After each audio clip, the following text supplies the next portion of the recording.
All right. So the volume should be up and running smoothly now.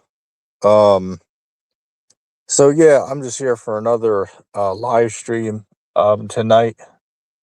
Just I'm not gonna call it open panel. If I feel like it, I'll put a link in the chat, depending if I feel like it or not.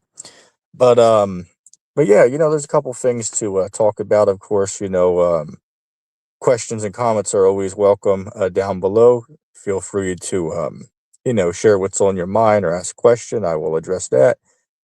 Um, so yeah, there's a couple things I want to open up with talking about. Basically, like a little recap of the conversations from yesterday's open panel live stream. Which, if you have not watched that, I would recommend checking it out. It is 5 hours long, so watch it in portions if you can't sit through the whole thing. Um, but yeah, yo, how you doing, Drew? Glad to see you here. The brother said really enjoyed the stream yesterday. Yeah, it was actually a pretty good one. I went back and I rewatched maybe 3 hours of the live stream. Because what I do with some of my streams is, like, depending on what topics are talked about, I'll go through and take like clips. Like, I'll give an example. Like, I'm gonna clip where me and Ridge were having a discussion about um once saved, always saved. Once you believe, are you saved forever, or is it like a lifelong thing? So I'm gonna take the 15, 20 minutes we talked about that and put it into a separate video. Why? Well, maybe some people didn't get to see the live conversation, so then they have a chance to watch our discussion about the topic. I'll also make a clip out of JIL, that clown, when he came on at I want to say around what, the 4 hour mark or something like that. And we had an hour long discussion, if not longer, about the polygamy in the Bible. Is polygamy a sin? Is it moral? Is it immoral? So I'll re-upload that at some point. He can do the same on his channel. Um, oh, and then Jay came up here trying to prove, oh, well, the Israelites are actually white in the Bible. Really? I mean, is that the case, or is it these verses that you're quoting are not supposed to be taken on face value? They're clearly metaphoric or allegorical. But hey, I got a saying that goes, you can't fix dumb. Right? You cannot fix dumb. And what's an example of dumb? Well, Jay's argument, about Adolf and all that, that's dumb. Jill's argument about polygamy being a sin, that's dumb.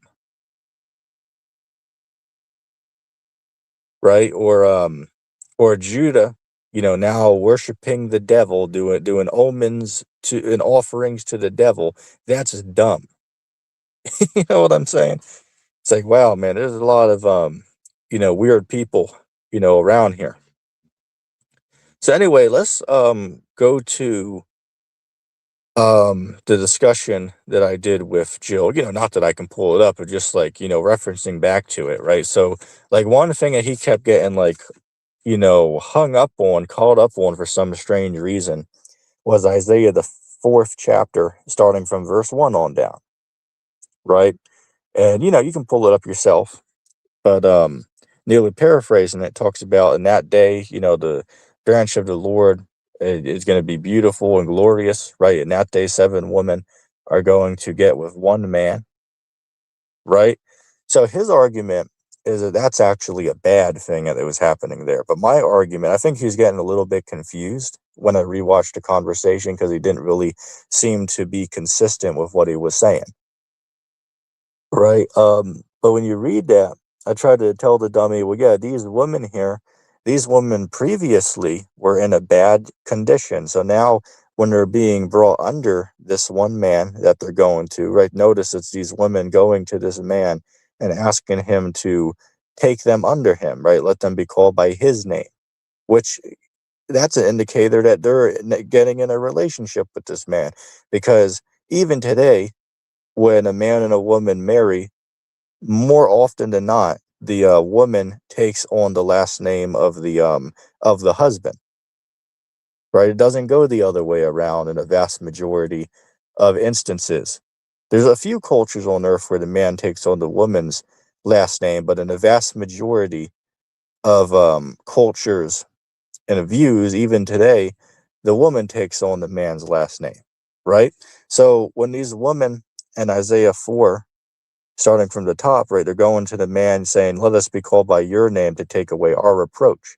Right, so that's showing you that these 7 women are trying to get into a relationship with this one man, which is literally polygamy. And that's the whole reason I went there, is to show, well, that's an example of polygamy. And this dummy, this imbecile, this complete buffoon, he even agreed, oh yeah, well, this text here, this is in the future. This hasn't happened yet. It's like, hello, if it hasn't happened yet, so aren't you agreeing that this is polygamy in the Bible then? But he's trying to say, oh, well, it's actually a bad thing that's happening here, right? It's actually like a immoral thing that's going on here with these women getting with these men. Oh, well, the men were in like, short supply for whatever reason, right? Oh, war or famine. So they were in short supply. So that's why all these different women are getting with one man. Well, hold up a second.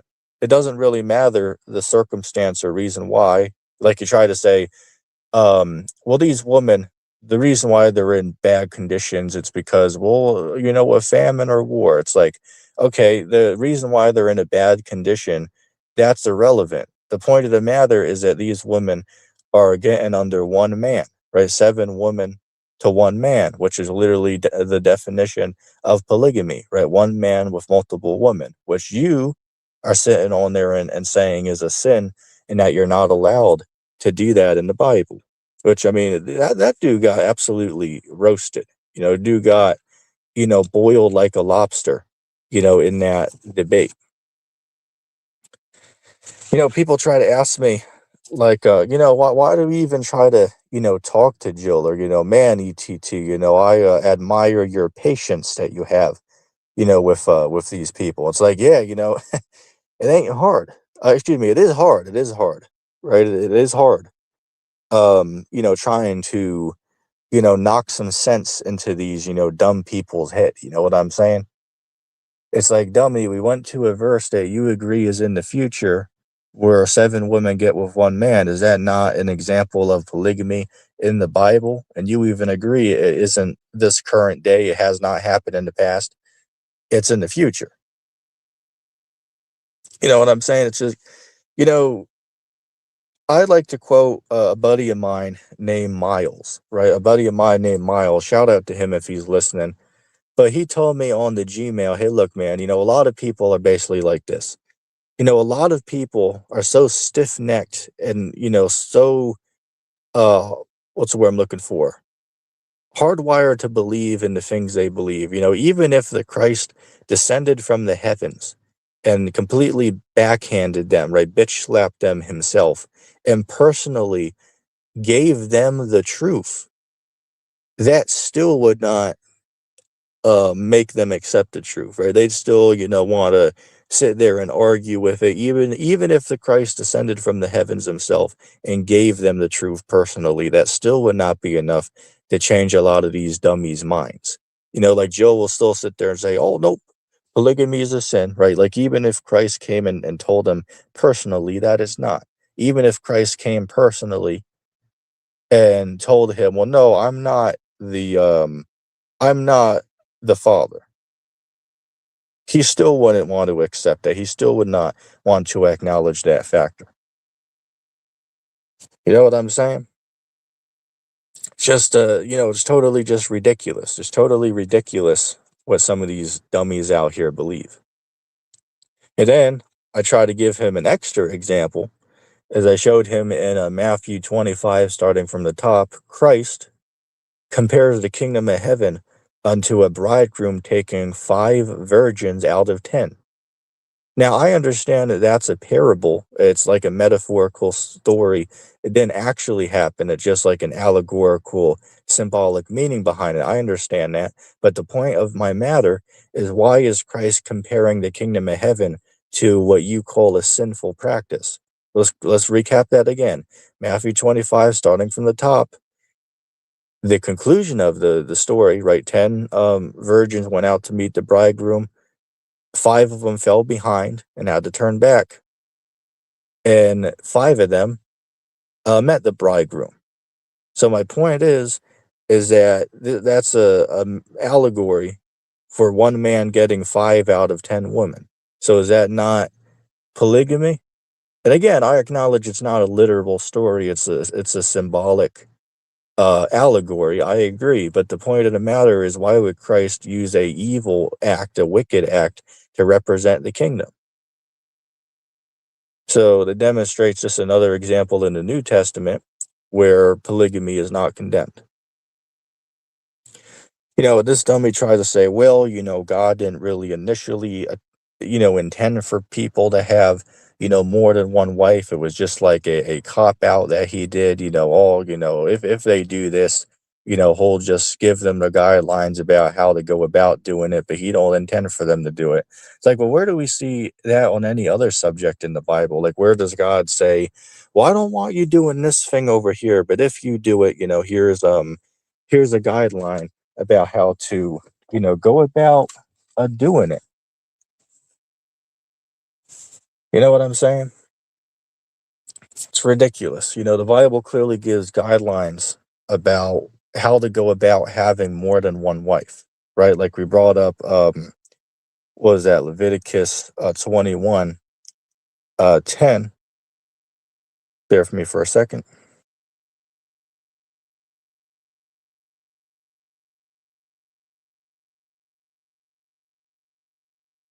I'm going to pull it up on my side for you.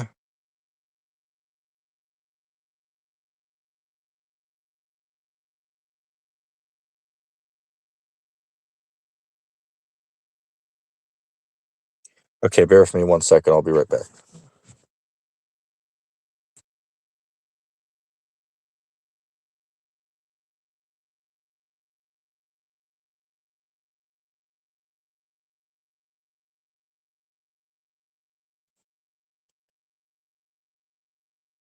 Yep, I got it.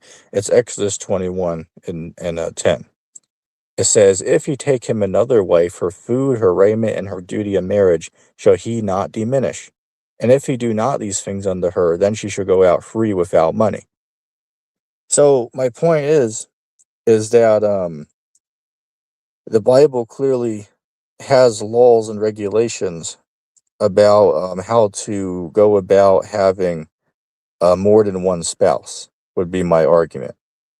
So you can't sit there and say that's a sin, because the Bible has clear guidelines about how to go about having them. Let's grab another one.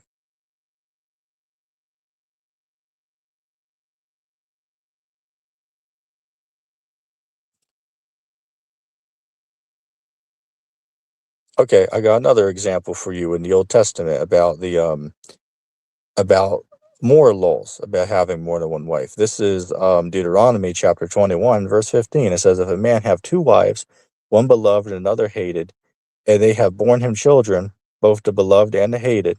And if the firstborn son be hers that was hated, then it shall be, when he makes his sons to inherit that which he has, that he may not make the son of the beloved firstborn before the son of the hated, which is indeed the firstborn. But he shall acknowledge the son of the hated for the firstborn, by giving him a double portion of all that he has, for he is the beginning of his strength. The right of the firstborn is his. Right, so it's another example saying, well, yeah, if a man does have, multiple wives, say 2 wives, and he has children by both of those women, it's like, let's say if the man favors one wife above the other and wants to set his second son above the firstborn son because he favors their mother more, well, the law's saying that he can't do that. He has to give his firstborn son a double inheritance because it's rightfully his above his second son. But the point of the matter is it's still a regulation about if a man does have more than one wife. Now, my question is, if the Bible was against polygamy, against having more than one wife, well, why don't we see the Bible outright say, thou shalt not have two wives, right? A man shall not take two or three wives. We don't see that in the Bible. And I also want to point out, all throughout the Bible, we see righteous men of God taking multiple wives. Like, what about Jacob? Which, by the way, Jacob, his name was later changed to Israel, right? So he was a righteous man, right? Basically, one of the founding fathers of Israel, right? His name was changed to Israel. Look that up. He had multiple wives. He had multiple women that he was dealing with. So was he in sin for that? No. And there's dozens of examples around the Bible of other men having more than one wife. All you got to do is a Google search on that. So, I mean, that dude is, as I said, boiled like a lobster on the topic. Dude's, a complete clown. So anyway, let me hit some comments here. Let's see what people are talking about. Um, Drew said, I'm doing okay for now. Hope you are too. And man, it's you gotta live one day at a time. That's that's what it is, man. We gotta live one day at a time.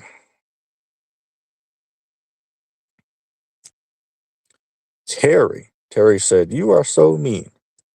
Well, who the hell is this? Right? Who the hell is this Terry person?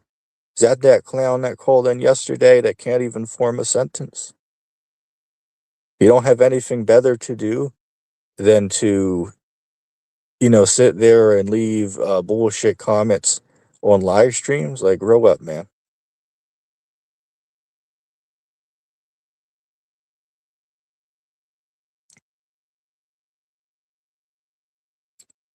He said their senses are very off. I don't know. I don't know who he's alluding to there. If he's talking about, I believe he's talking about Jill, right? Jill and Jay, right? I agree. I agree with you. Their senses, their moral compass, their moral values and standards are just totally, lopsided.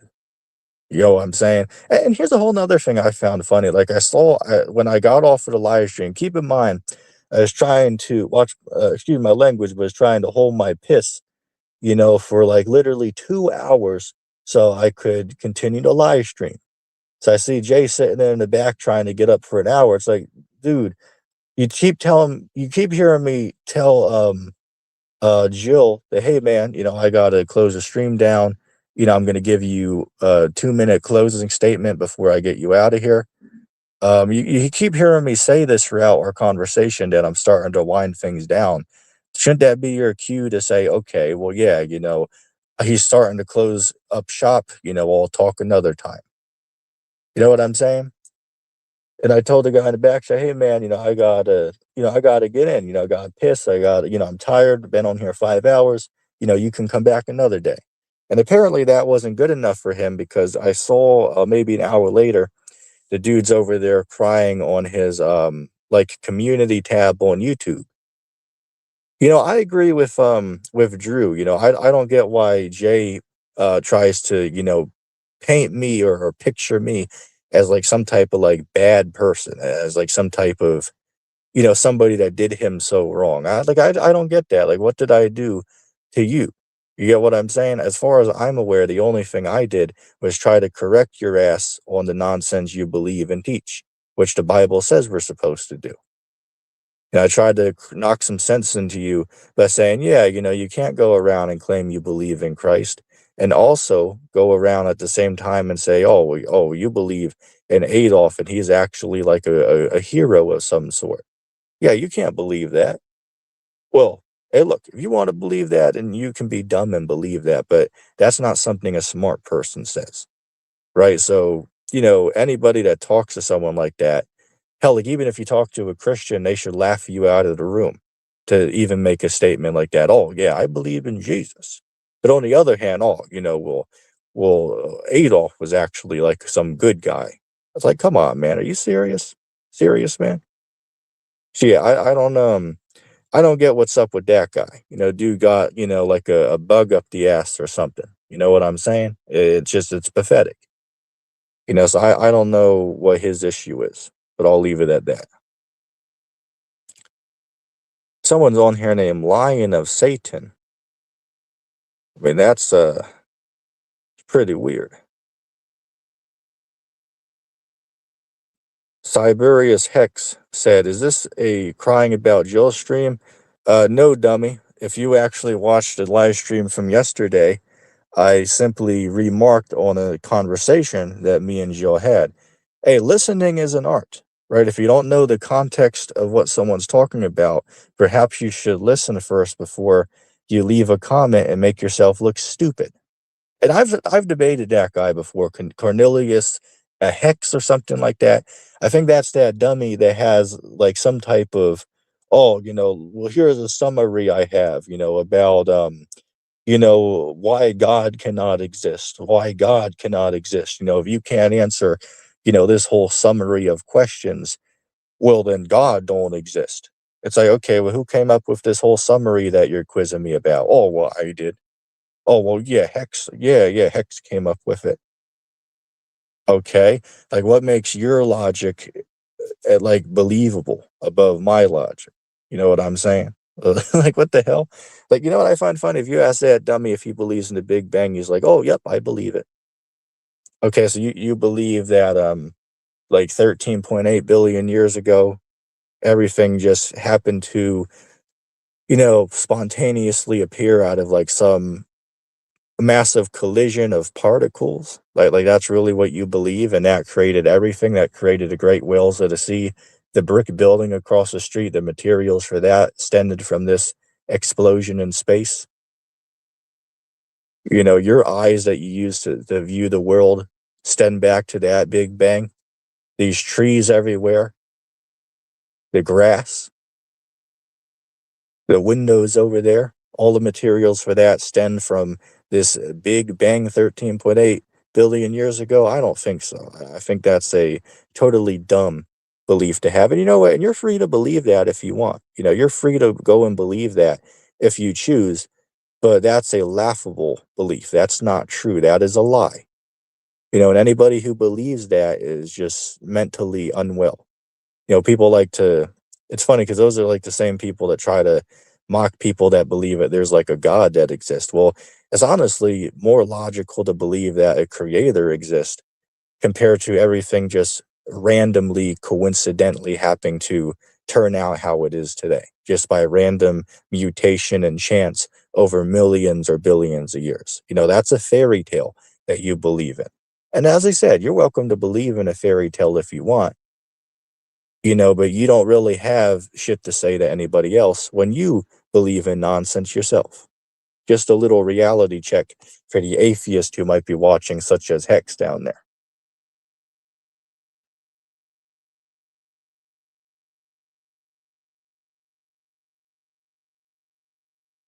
Oh, let me see real quick.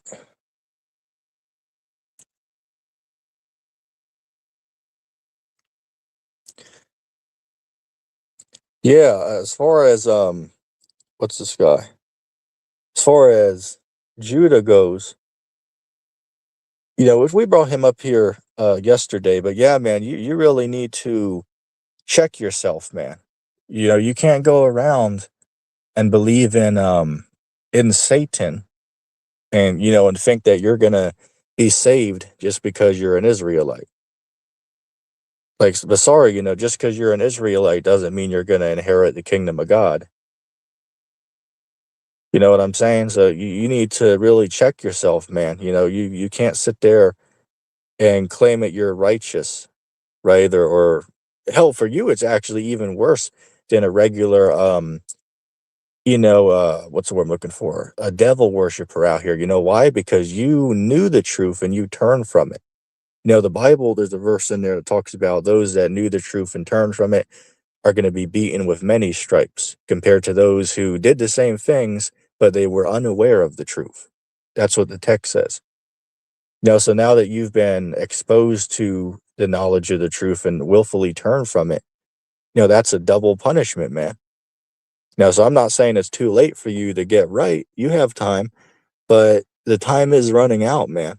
So it's not a laughing matter.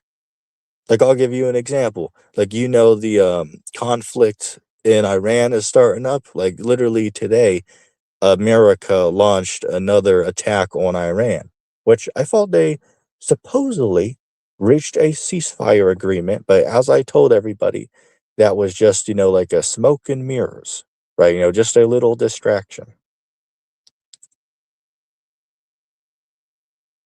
Yo, how you doing, my friend? Hope you're doing well.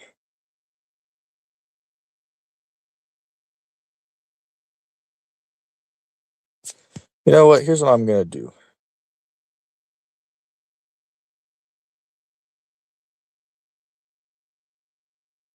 Okay, here's what I'm gonna do. I'm gonna put a link in the chat, and this is for the Lion of Satan, right? The Lion of Satan, a very interesting name. But Lion of Satan, click the link, man. Come hop up here. I see you saying some stuff here in the chat. Come up on stage and let's talk about it.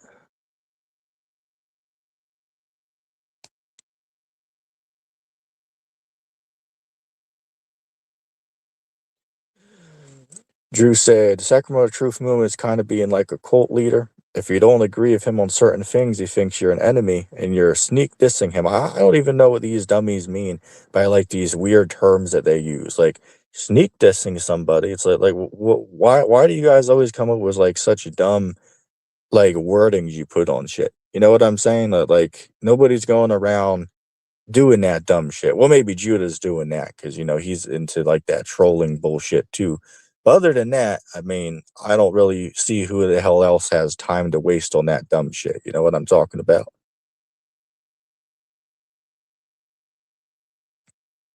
And it was funny. Like there was one thing he said in the private chat was, "Oh, well, Perry got you beat, uh 10 times over, ETT."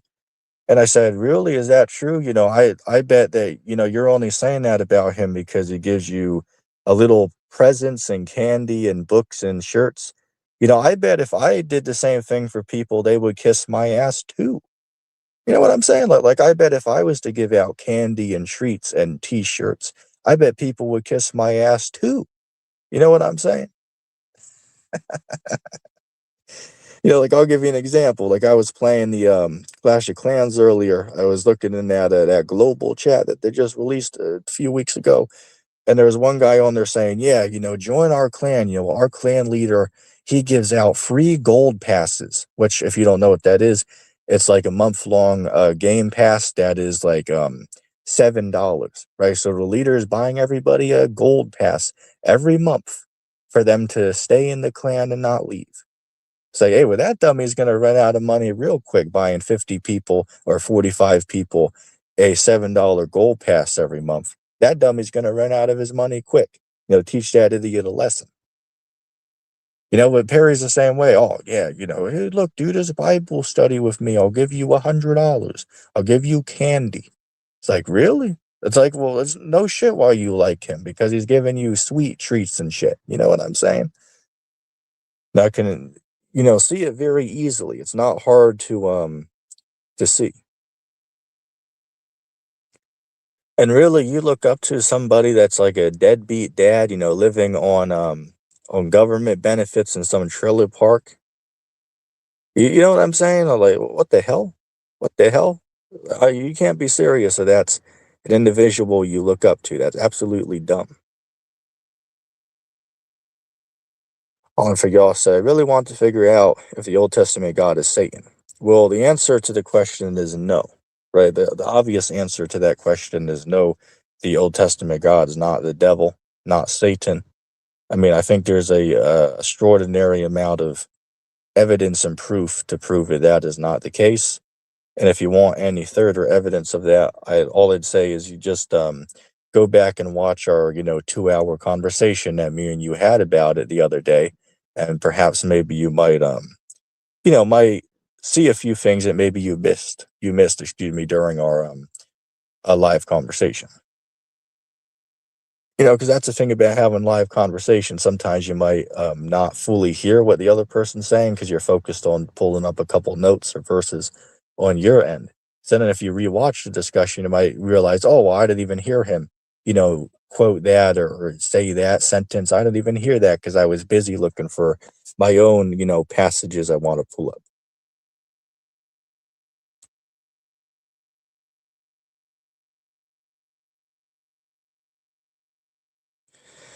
Yo, Cornelius Hex, do you want to come up on stage? Because I see, what's this other dude? Lion of Satan apparently doesn't want to come up here, even though he asked me for the link to drop, for him to come up. Hex, do you want to come up here and talk? I'll let you up here if you want to have a discussion. Just let me know.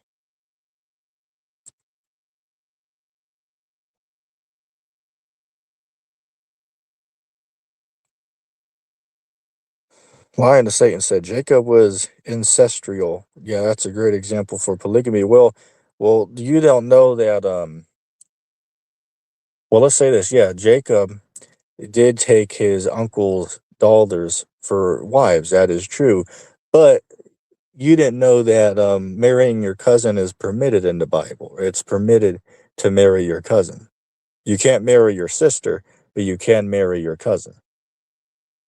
Again, if you don't like that moral standard, that's your choice, but that is in the text.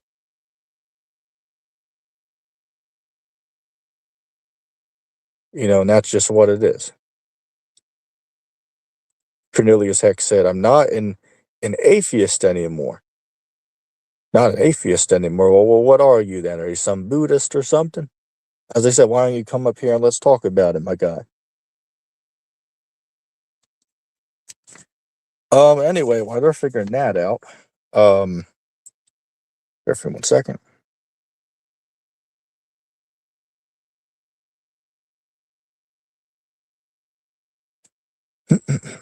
Okay, while they're figuring that out, let me just check my thing on the side here.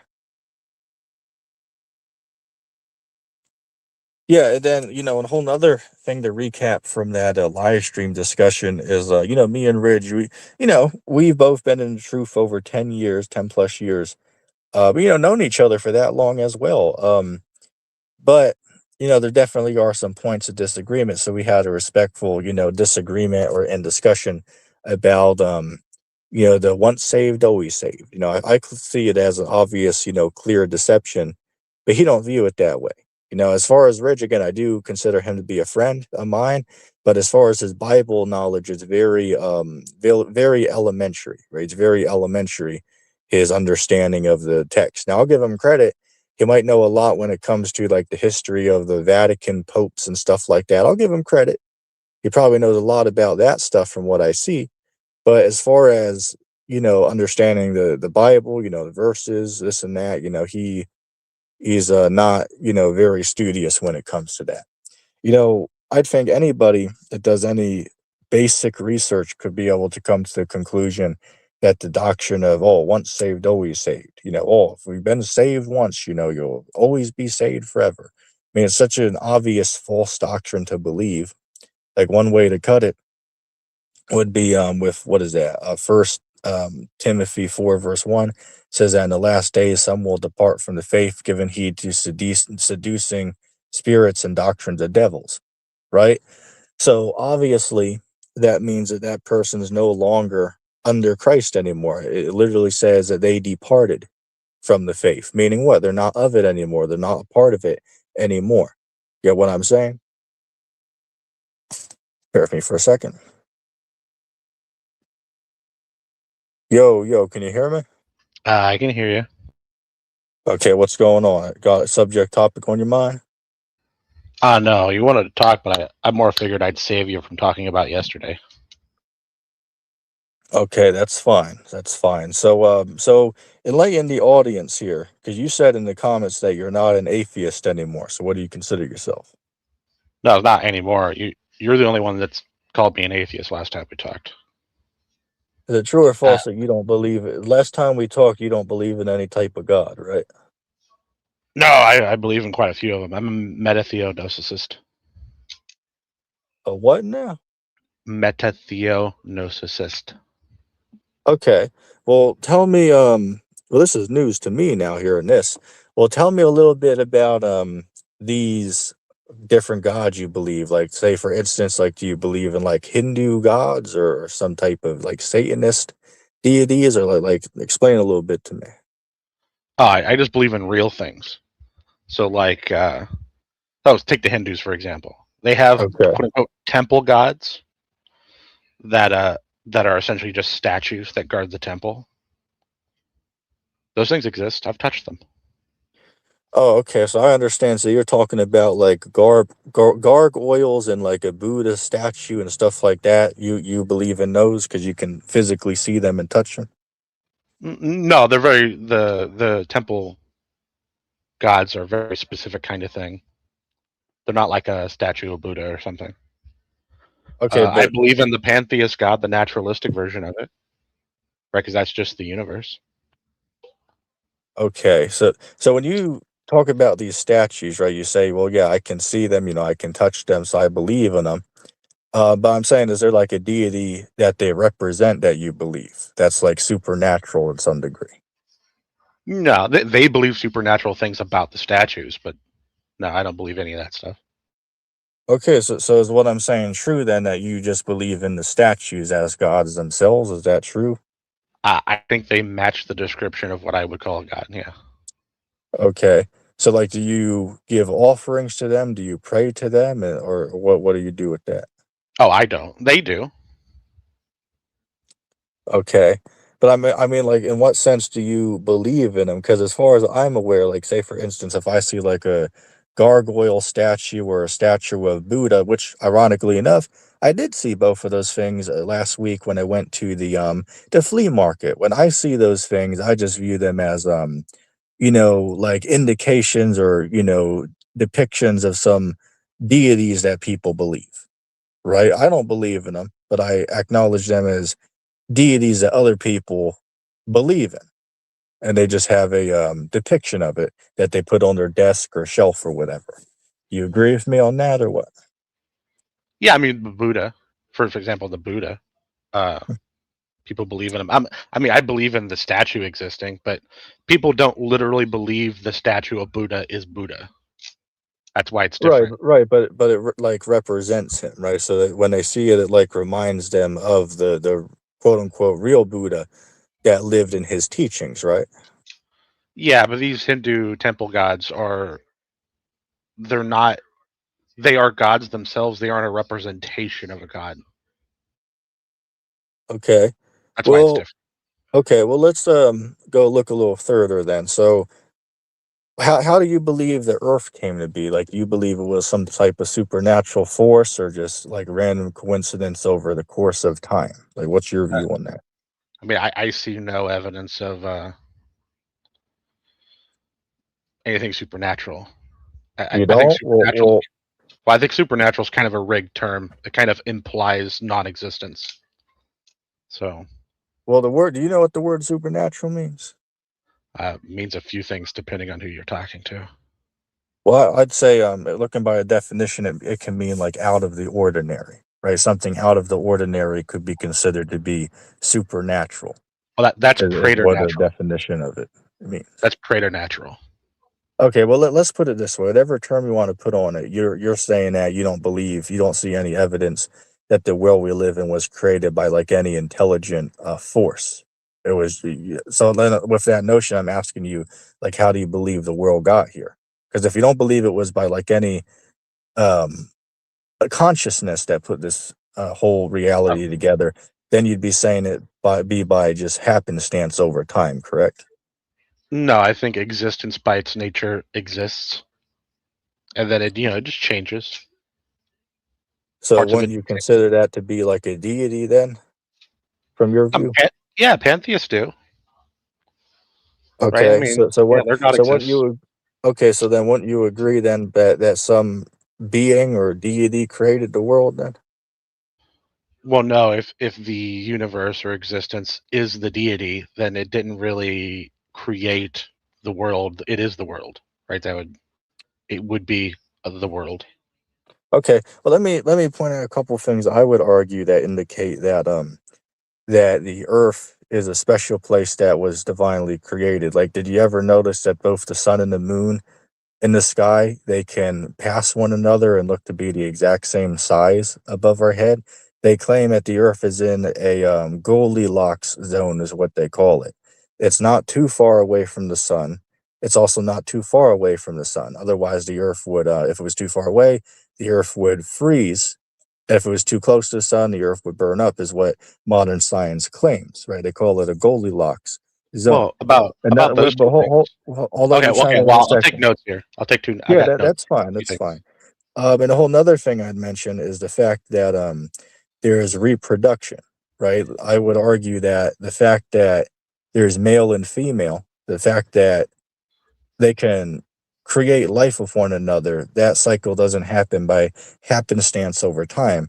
It's a very complex process that obviously shows that it was a divinely created. It just doesn't happen over the course of time. So those would be a few hard hitting points I'd show, among many other points that I'd show that demonstrates that the world we live in is created intentionally by some designer. Again, we could debate about what God it was, what religion has it right. That's questionable. But the fact is that some deity beyond comprehension exists that created this world we live in. Mike Shears. Okay, so we got 3 points here. If you go back a ways, the moon was not the same size as the sun in the sky, and if we go forward in time, the moon's moving away from us, so it also will not be the same size again. We are not in the best orbit. While we are in the Goldilocks zone, we are on the internal edge of the Goldilocks zone. And honestly, you can get complex behavior out of systems by just having iteration over time. So just the fact that people can get together and have babies doesn't show anything supernatural. I want to stop you real quick and ask about your first statement about the moon. You were saying like how many years ago would you say the moon was like closer to the Earth? What would you say? Well, it gets farther away technically every day, but I'm saying your statement was that if you go way back, it used to be like closer or something. You yeah, said something it's about quite a it being ways back. closer and further. Yeah, it's quite a ways back. We're talking a few million years. Okay, but there's the question I'm going to ask you. How do you know that? Because humans, the modern day science claims that modern humans have only existed on Earth for roughly 300,000 years, is what modern science claims. So how could any human know what the moon looked like, where it was a million or 2 million years ago, if human beings did not exist on this Earth a million years ago? So would you agree with me that that's just the assumption that nobody has seen that? No, no, it's pretty easy. You can determine it fairly simply. How can you If you determine that? know the rate of the moon's departure from the Earth, and that rate is constant, you can just backtrack and figure it out. Like it's not super hard. Okay, how do they know these like measurements? Like say for instance, off the top of the head, do you know how many miles they say the moon is from the Earth? Well, I don't think it's one set point because it's not a perfect circle orbit, but we bounce Well, lasers off of it. hold up a second. That wasn't the question. I was asking you if you know the mileage they claim. If you didn't know, they claim that it's what is that, 236,000 miles away? What I believe that they say the number is. It's either It's an 230 some average. miles or 336,000 miles. One or the other is what they claim the Earth is from the moon. Do you Yeah, it's an believe that? average. Or I believe that's an average. okay, and how do you believe that was determined? Because I don't know if you know about this, but throughout history, like all the philosophers had their different views about the distance between the sun and the earth and the moon and the earth. Some said this, oh, the sun, that's 5 million miles away. Some said, oh, well, it's 75 million away. Then today they say it's 93 million. Right. So I would argue these are all just assumptions through time that man is making up for these off of whatever stats they claim to go by. But the point is that it changes from time to time. Hell, for hypothetical example, if this place is here in 200 years in the future, they might believe that it's 100 million miles away instead of 93 million miles away. Why? Because it's all a assumption. Well, As I long as can't people speak see it for in the, I'm sorry. I can't speak for people in the past when they don't have Yeah, precise I'm not measuring telling you to devices. speak for them, but But I'm just I can say informing for you. I'm today. just informing you that throughout time, people have made assumptions about the sun and they change it over time. So I could very well argue that today is a assumption that could easily change over time. Just because they say in a textbook this is No, what it is, that doesn't make that true. no, because things have changed, right? We're not just looking at the sun and eyeballing it from a degree of vision, right? Nowadays, we can actually precisely measure it using trigonometry, and we Well, measure its that's distance and its actually motion ironic with you bring that up because lasers. I would argue that using math you could actually prove that the sun is actually local to the Earth. Like I don't know if you've done any research into you ever gone to like the beach or seen the sun on a cloudy day, the angle of the rays of light from the sun demonstrate that it's a local light source. It can't be millions of miles from the Earth and only light up a small portion of clouds that are viewed underneath it. The angle of the light through the clouds demonstrates that the light source is relatively close to the Earth, not millions of miles away. I don't know if you've ever looked into that. Right. So back to what I was saying. So we could also measure the precise distance from moon and other objects with lasers. That's what we do for the moon. We reflect lasers off of it to get the proper measurement of it. How about the Uh, sun? you can't really take a laser distance on the sun, right? Well, let me ask you this: how do they determine the temperature of the sun? Because like if you open up a science textbook, they'll tell you, oh, well, the sun is such and such Fahrenheit or degrees, whatever term they put on it. How would you say they determine the You, heat of the sun? Even they claim that they know the temperature of the core of the sun. Even it's like, you, what the hell? How the hell do y'all know that? Nobody's ever been there. You can't approach the sun or you get burned up. So, like, how the hell does anybody know that? Would you agree with me that they're taking a assumption on that? no, because you can tell by the saturation degree and the color Are you sure about that? of the fire. So by the color, you can tell what's in the core of the sun, have the temperature. No, we're talking about the surface. The core of the sun's an estimate based on what we see at the surface and how we think the sun works. Okay, so you're saying that looking at the color of the that the sun gives off, that is how they determine the temperature of it. Yeah, and the intensity of it. Okay, so like how are you so sure about that? Did you just read this in a science textbook and believe it, or like what proof would you have to back that claim? No, the hotter fire is, the more blue it becomes.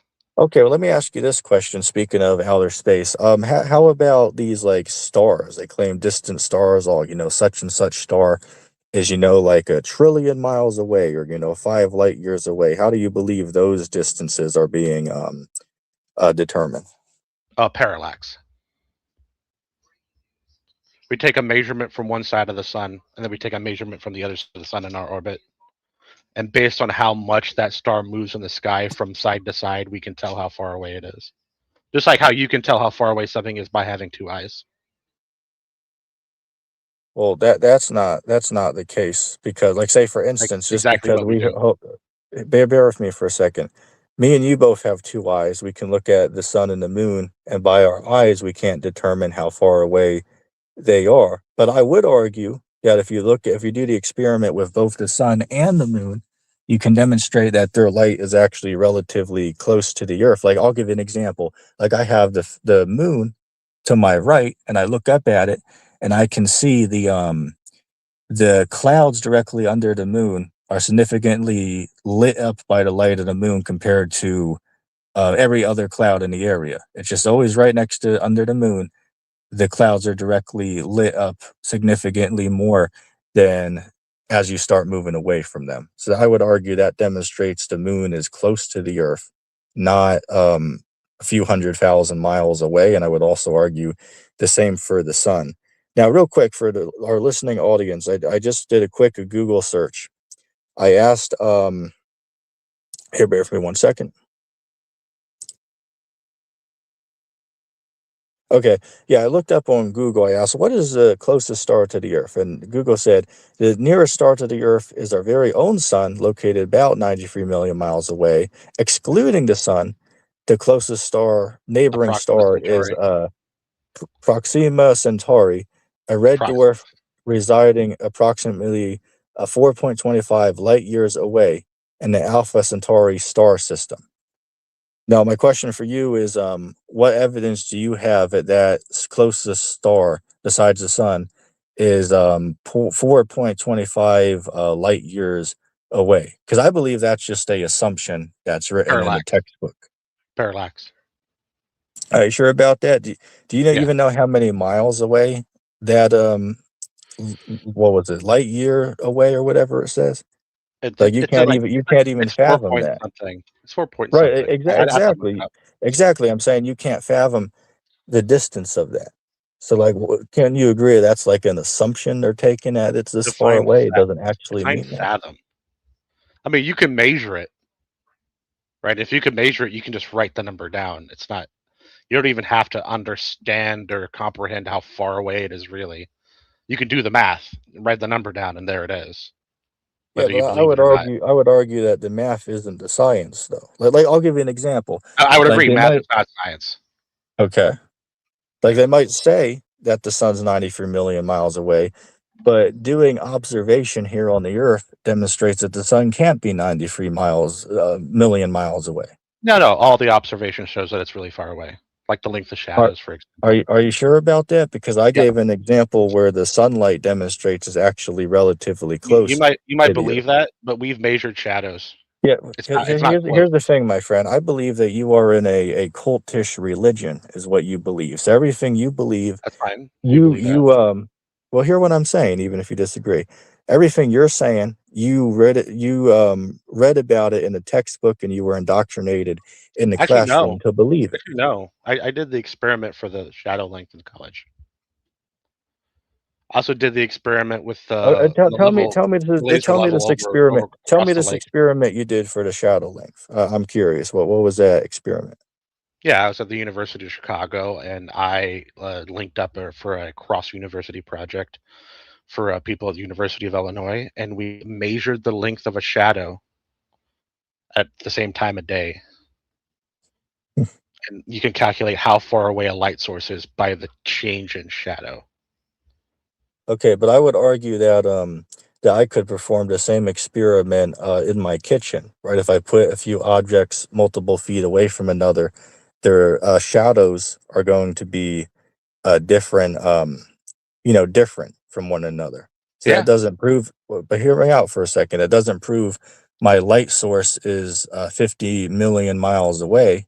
I would argue that the it, science is just wrong that you're it using. would if the shadows were correct size and you did the math. But how do you Now, determine obviously, you how can't do get you your determine the flashlight that correct far size of away. the shadows?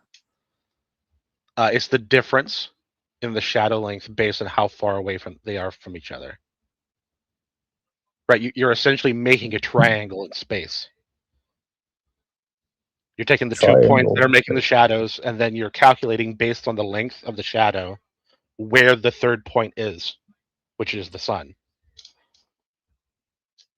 Okay. You can do it So for any how source of light. about let's talk about this for a second. So are you when I say, excuse me, when I talk about when I go outside and see the sun rays piercing through the clouds in different manners, have you ever seen that yourself? So are you familiar with what I'm referring to? Yeah, like when it's really Okay. cloudy, but there's a few open spots. Yeah, Right, right. So you see the rays of the light coming in from different angles. Some will be going to right, some will be going to the left. I would argue that indicates that the sun would be relatively local to the Earth. The fact that it's only lighting up through a small portion of the clouds around it. So I'm just curious with the observation. Even you agree you've seen it happen. So I'm just curious how you would determine that light source is 93 million miles away from the Earth, because when I've seen it in the experiments I've done to replicate it, you have to bring the light source down close to the whatever material you're using to test. Like, say for instance, I've seen experiments be done with cardboard. and some light source. You bring the light source down to the cardboard, and it starts to spread out like how we see the sunlight through the clouds on a sunny summer day, right? And as you start taking that light source away from the clouds, now those varying rays start to disappear. So I'm just curious from your view how you would determine with that observation how that light source is 93 million miles away. The mic's yours. Well, that wouldn't show you how far away it is, whether it's close or far away. If you want to get a similar effect, like you're trying to do a little experiment, what you would want to do is you could take your cardboard tube, right? Uh, Put something that covers the light up, so there's just the hole between the tube and the light, right? So no light's escaping except for out the tube, and you can hold the light up and the tube down, and you could see in dark, right? You want to turn the lights off. That no matter where you move the light inside that little area you have that you've covered up, the light is always coming directly out of the tube because the light bounces around the tube or the opening or a hole and effectively makes the hole the origin of the light. So you can't actually tell how far away something is by Well, looking I would at a argue light that through a hole. the rays wouldn't be coming in at the right angle. So the light could come through, but the rays wouldn't be at the angle for the experiment, is what I would argue. Oh, the rays will always be at whatever angle the hole is, regardless of where the Let me light ask you a source question. is. You make YouTube videos? Nah, Okay.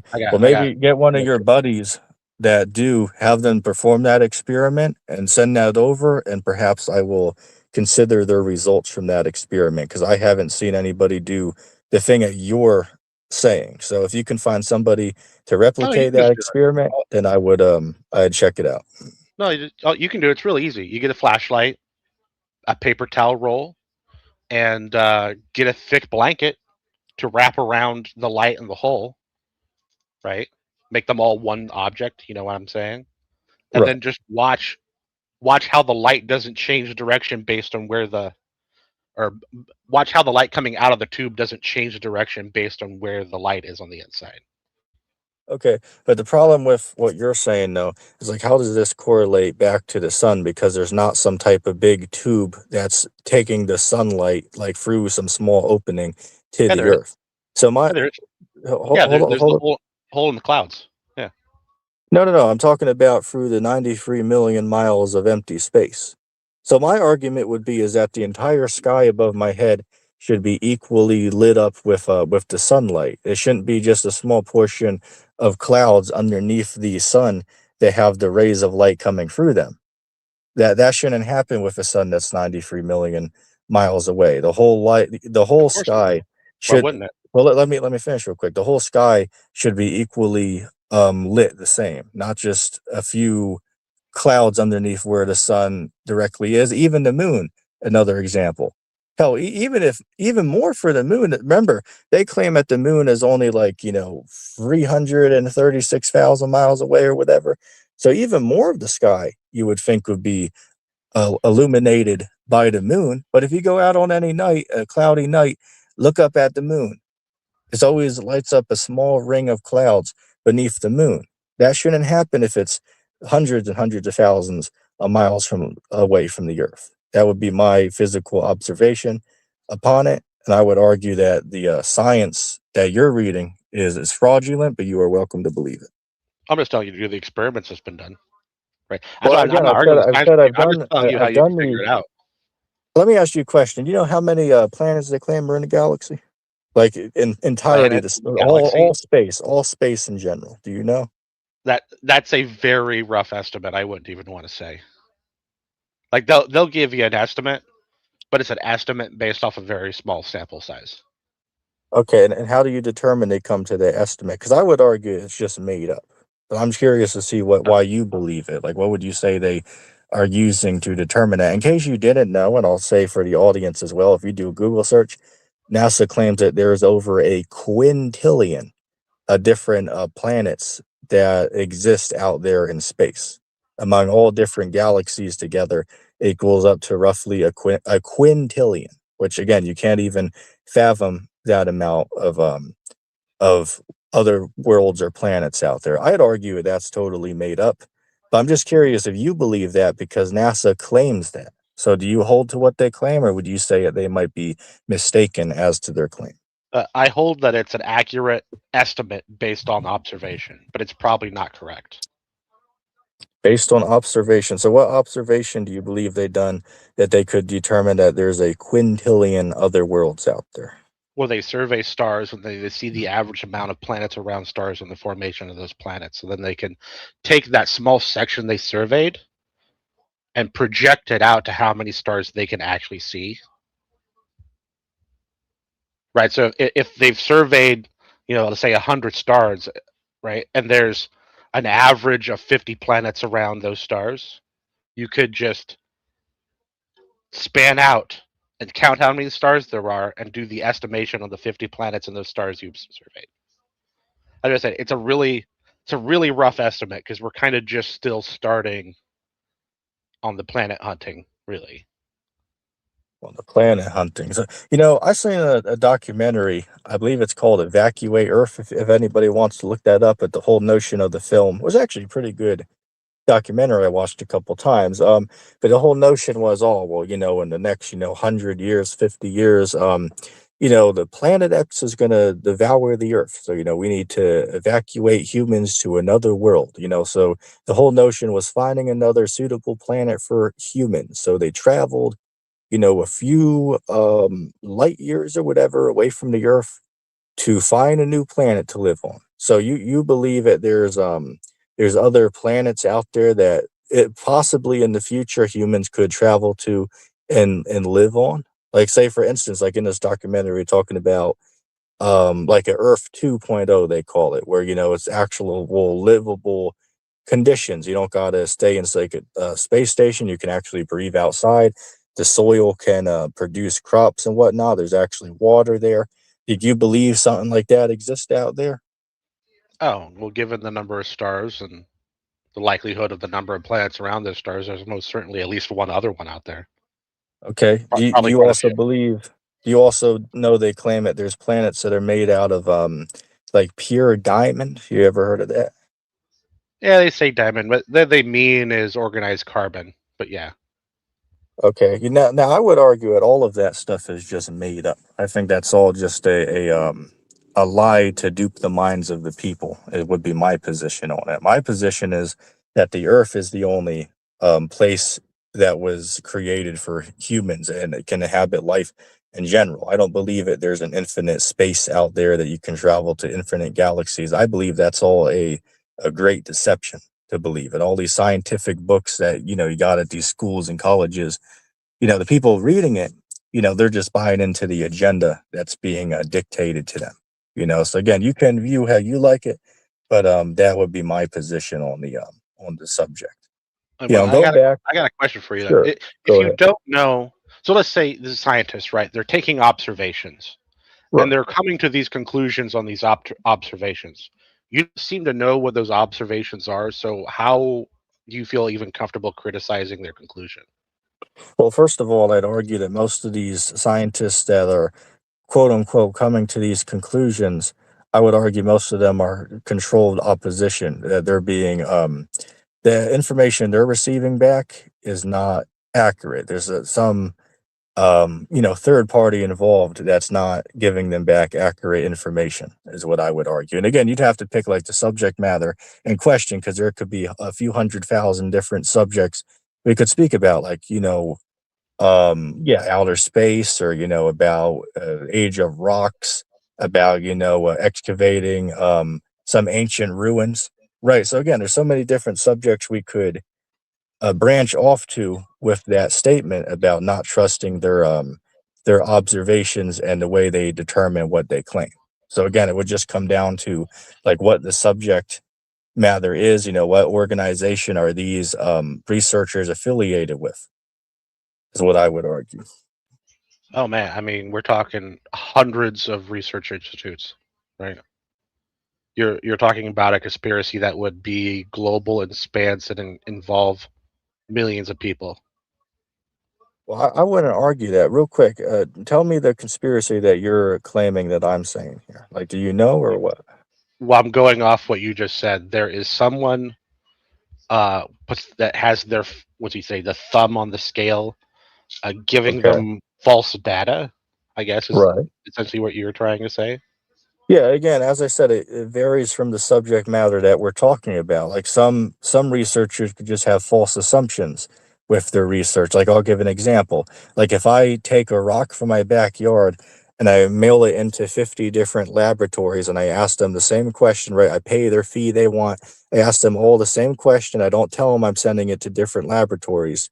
And I ask him, well, can you guys date this rock for me? Like, can you tell me like what period of time this rock is from? I guarantee you, all of them are going to give me a different answer as to the age of this rock or stone that I send into them to determine the age of. And why is that?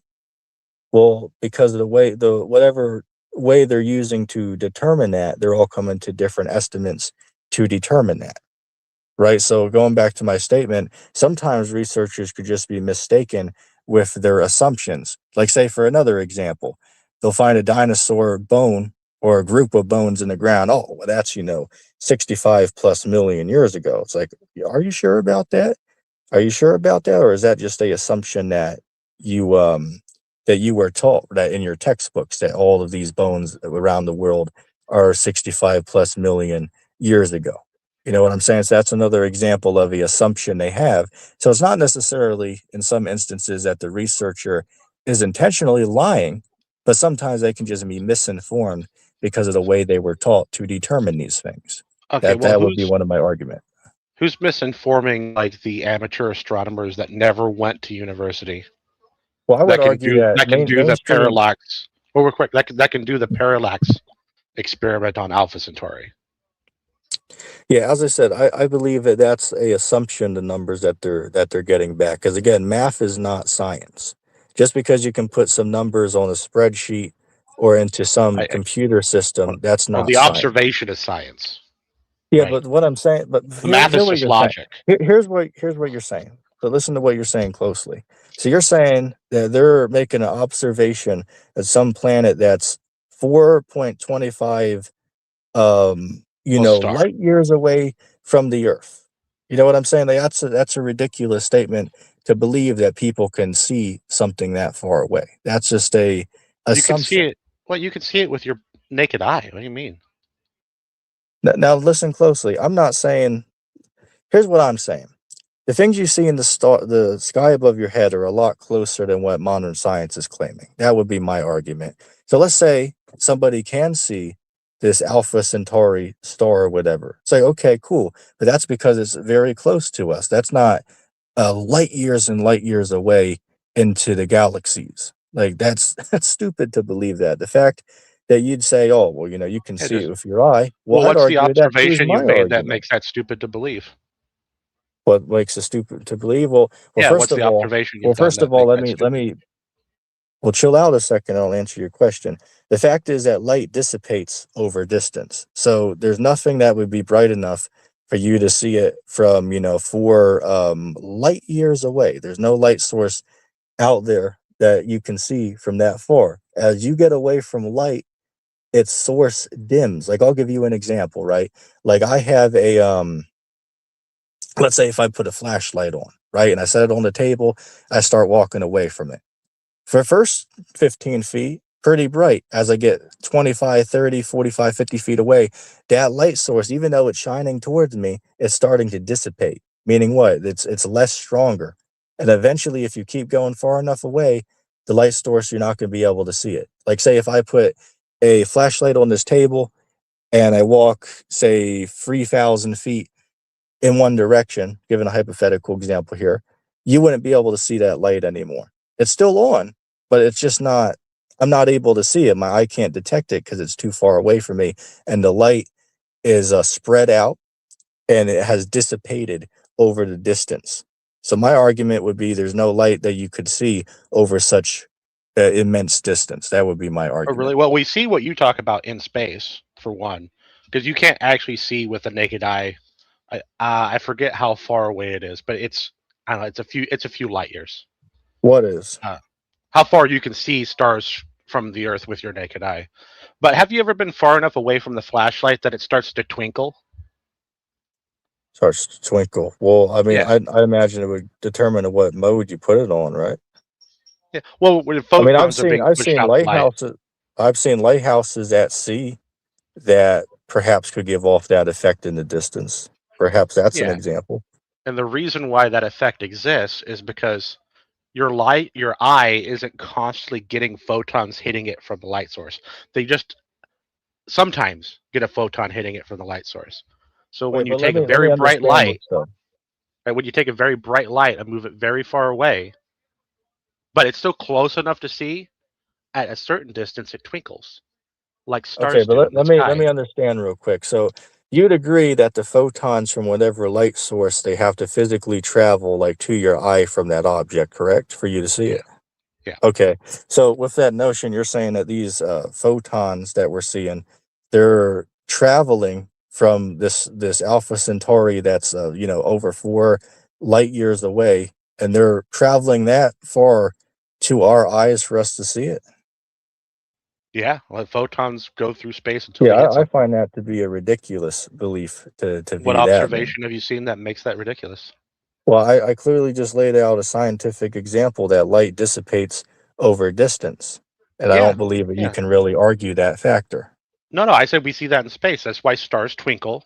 And And once here's its a whole target, other well, thing I well, want to real bring quick, to your attention. I'm right in the middle. And once the star Okay. gets far enough away, you can't see it anymore in your eyes. The stars you can see in the sky are actually all pretty close to us comparatively, right? Wait, Because so there's not enough photons. 4.5 light years is pretty close to us.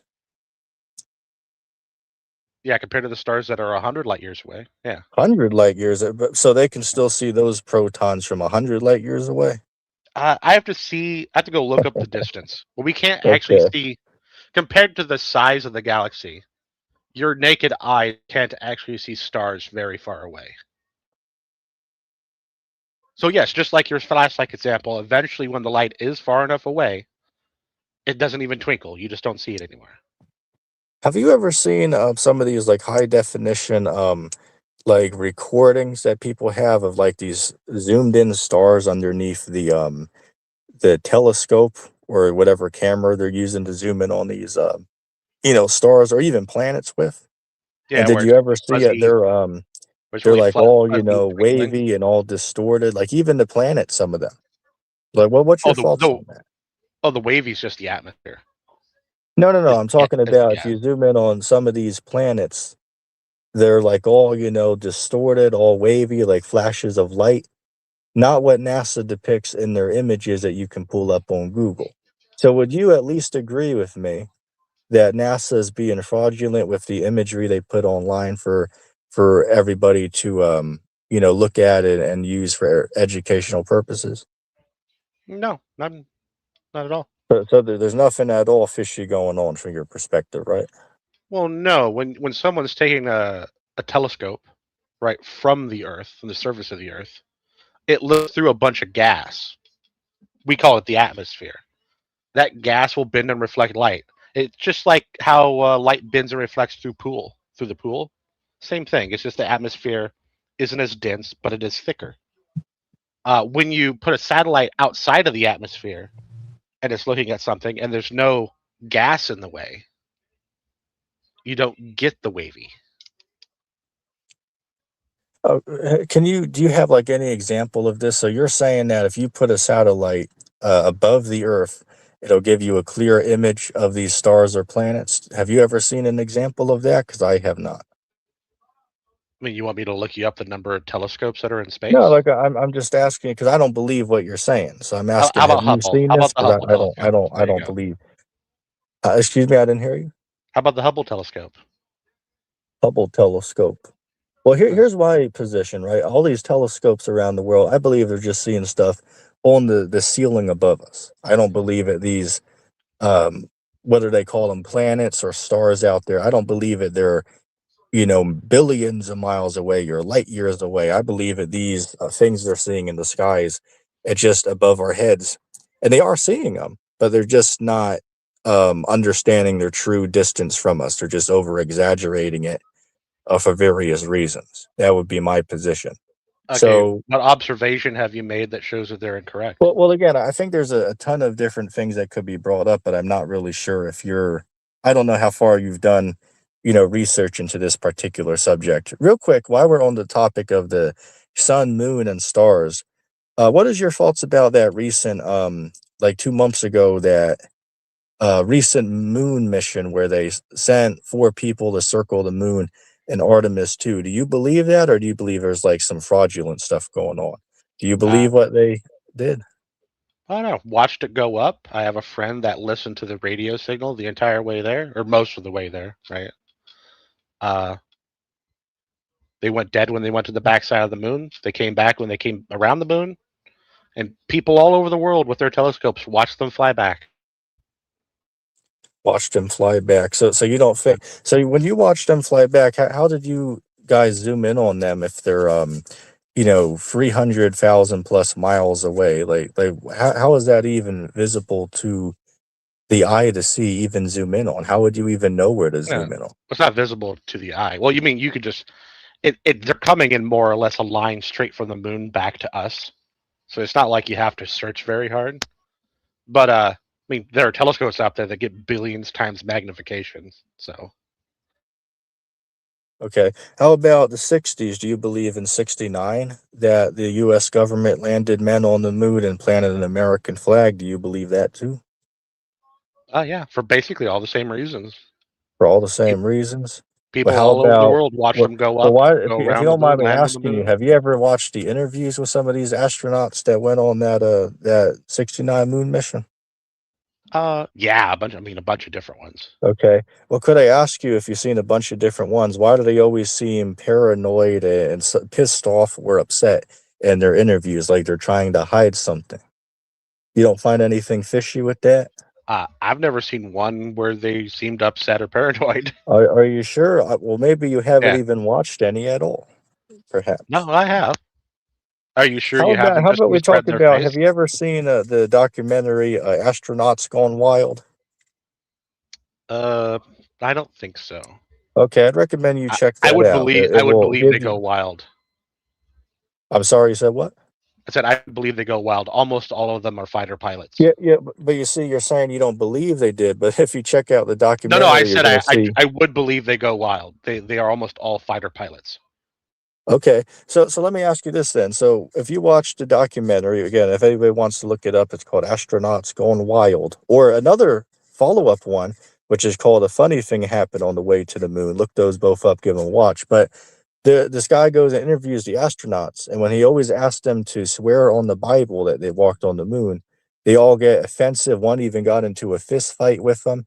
They're always ready to, throw you out. Don't want to talk to you.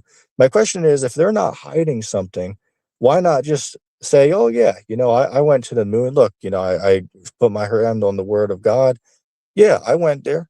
And then it's like, oh, okay, he said he sweared on the Bible that he went there. But the point is, none of them will do it. They all act strange. They all get offensive. They all get angry. One guy even got into a fist fight with him over it. So my question for you is, if they're not hiding something, why are they all acting so weird when presented with the Bible? Well, imagine being approached for 50 plus years by people who off the bat imply you're a liar. Well, hold on a second, but we're Do talking you think about. that you think you would Wait, be wait, willing to talk to them hold up a after second. a couple There's decades? there's one big flaw with your reasoning, though, is because all of these examples I'm mentioning, 90% of them are like, where they've agreed to sit down and do this interview with this person. So it's not, Yeah. most of them are not just random out of the blue happen. Some of them are, they actually agreed to sit down and have this interview. So Oh, that yeah, doesn't sure. stand for most of them. No, I mean I've seen a lot of them where they get pissed off with someone just approaching them on the street. I thought that's what you were talking about. Well, But yeah, as I I said, would say I'm alluding to some of them, but I did not say all of them. they probably agreed to those interviews because they wanted to talk about. They thought someone wanted to ask them about what it was like going to the moon. And But that's a then, whole nother but thing, then, well, because I'm why? right in the middle. Just calm down a second. Okay, all right. But then they were probably what's called being ambushed by someone who wanted to imply they were a liar. Wouldn't that How piss you off? how is being asked if you're a liar by one guy and him waiting for your response? How is that an ambush? I mean, that Define one logically guy. won't We're make talking sense. 50 years here. What do you mean one guy? Yeah, well, it's one guy at having the interview with them, right? not 50. Yeah, but it's not a vacuum. They live All their right. Well, life. here's the other thing I'm going to hold you on. Again, I don't think you've done much research into the topic. That's fine. You can Otherwise, you believe might that. be. Well, let me ask you this question: if what you're saying is the case, how do you address that all these astronauts are giving different answers to the same question? Let me give you an example. Like they ask the astronauts on many different missions, or in the ISS, they ask them, "Can you guys see stars up there?" Some of them will say, "Yeah, we can see the stars. You know, they're very bright. You know, every day you can look out and see them." Others say, "Oh yeah, you know, you can't really see any stars at all." Or they asked the ones that went to the moon, you know, when you were on the moon, could you guys see any stars? One of them will say, yeah, you know, we could see the stars. The other guy will say, no, we couldn't have seen the stars. So that's just one example of Yeah, it what just depends their on account doesn't add up. Why do you think they're all saying something different if they all went and seen the same thing? it depends on what time they are and where they are, like on the moon. What time? What do Yeah, you mean? if What you're time on and like where the they day are on side of there? the What do you moon, mean by that? well, if you land on the day side of the moon, you're not going to see any stars, just like you don't see stars here on Earth, Why do you assume that? because you have this giant blinding light that blinds out the rest of the dim stars Okay, but you can still see them here on the Earth at at nighttime, night. though? Like, shouldn't the Yeah. sunlight still be, like, blurring that out? Because like, here's Uh, another thing, right? I'm sorry? So the light blurs out the stars because the light's hitting your eyes, right? So if the On light the that's hitting your hold eyes and wait blurs a out the second, stars aren't I got a hitting your question eyes. for you. Wait a second, then now this is a big flaw, but how could the light of the sun overpower these, what you claim were stars that are light years away? Their light is so powerful, like, the protons can travel hundreds of light years, some of them, Photons. or 4 light years. Yeah, photon, whatever you want to say. But somehow they get blocked out by the sun, though. But It's like the same. It's the that same doesn't kind make of light sense. that our sun gives off. What do you mean? Wait, the same light Why that do you think the the same photons light. coming out of the sun are weaker? Well, I don't believe that the stars are the distance that you're claiming they are. I don't hold the same view that you do, but I'm just criticizing how you'd say, oh, well, the sunlight's blocking you from seeing these stars. But it's like, hold on, Yeah. why is the sun blocking us from seeing the stars, like from the moon, for an instance? If these stars, their light's powerful enough to send the protons or whatever you said, you know, light years to our part of the universe. You know, something doesn't add up there. But photons move at the same speed in a vacuum, regardless of where they come from, and they move until they hit something. It's not that some are more powerful than others. Okay, and here's another thing. With these supposed stars being light years away, wouldn't you think they'd run into another object out there in the universe that would block the light from reaching the Earth, like some other planet, because they claim that there's a quintillion of them out there. So how does it Yeah, happen that with a quintillion of different stars or planets out there, their light's not being blocked by some other object? It just happens to reach the Earth. Like, you don't find that weird? that's actually how we find most of the planets, is they move in front of the star that they orbit. When you say we, what do you mean by we, if you don't mind me asking? Humanity. Okay. Let me ask you a question, Hex. Do you trust the government, or do you believe that the government could lie to you for their personal gain? I don't think the government's real. Do you mean I don't people believe in the the government? government's real. Yeah. Do you think Well, people in the government might lie or be trustworthy? yeah, obviously I'm talking about people that are high up in whatever form of government over the nation that you live in. Yeah, I think many are trustworthy and many are not. Many are trustworthy. How about the heads of NASA, for example? Would you say they're trustworthy? Just for an example. Uh, Being that the heads of NASA are basically bureaucrats, maybe. Yeah, I mean uh, that's pretty bizarre, man. As I said, you know, I don't think you're really ready for this discussion if you sit there and believe the government and think that they're not. Well, that's okay. You believe By that. majority, they're there for your personal good. I mean, I find that to be a slave statement. You know, not what a thinking man would say. You know, so I I don't hope that think they're you too wake up concerned out of that slumber, about man. either of us. I'm sorry, I didn't hear you. I don't think like the head of NASA has ever given either of us a single thought, whether it's good or bad. Well, what I'd argue they're deceiving everybody. I would argue that, like you as an example, they've deceived you, and you're fighting to defend them, right? But little do you know they pulled the wool over your eyes. You What do just you mean believe the defend? shit they say. What do you mean defend? Yeah, you're sitting here saying, "Oh, yeah, where they're trustworthy. Some of them might be fishy, but the top heads, they're possibly trustworthy." It's like, really? Like Is what that leads you is to that what that you're getting from conclusion? when I said eh? Yeah, you said that some of them are trustworthy and some of them are not, correct? Yeah, some people in government are trustworthy and some people are not. Okay, so you think like the higher up elites that run this world behind the scenes, you think that they have your goodwill at heart, or do you believe that there's like some You're gonna have to start conspiracy naming behind the them. scenes? Name I'm who are you sorry. talking about? Who are you talking about? So let me clarify. So you don't believe that there's like some secret convult or group behind the scenes that run world affairs behind the scenes? Like you don't hold to that view? Maybe, but if I don't know who they are, how could I Yeah, judge but whether they're that's the doing something? thing is in most instances you ain't gonna know their name. Like I mean, I could start throwing out groups like the Rockefeller family, for an example. Um, but the true leaders of the world, the true people that are running the shots behind the scenes, they don't want their name out there. They don't want to be known who they are. Okay, That's then what I would how do you argue. know they're doing something? Well, I mean, it's very obvious to see, again, on various different levels, whatever agenda we're talking about, whether we're talking about, this whole pride agenda out here, removing, the Bible out of the classroom, banning certain things in society. It's very clear there's a agenda behind the scenes being pushed by powerful and rich people for various reasons. I get that you believe that, but if you don't know who they No, no, are, but, they but do what I'm exist. saying, what I'm How saying can you is, link you them to you seem to anything be happening? very chill out for a second. You seem to be very oblivious to this matter, like you're hearing this for the first time, No, you're is free to what you believe said. that. You're free to believe that, but it's not true. Well, again, you're free to believe that you live on a spinning globe, but you have no proof of that. That's also correct. I'm free to believe that. Yeah, you again, you're free to believe what you want, man. But I'm just showing that you're not, very you're Look, not the all I've brightest done is bulb in the ask you bunch. for observations of the things you're saying, and I don't think you've given me much of any of them. I would argue that I have. In fact, I would argue, I Hex, just that want you to think about it. you are the one who hasn't provided evidence for your claims. You just said, well, look, I gave look you the this up experiments here. you could Here's a do. textbook. Here's the number distance. It's like, okay, but all of that stuff is just arbitrary and made I up. told you how you can do the experiment yourself. What do you mean?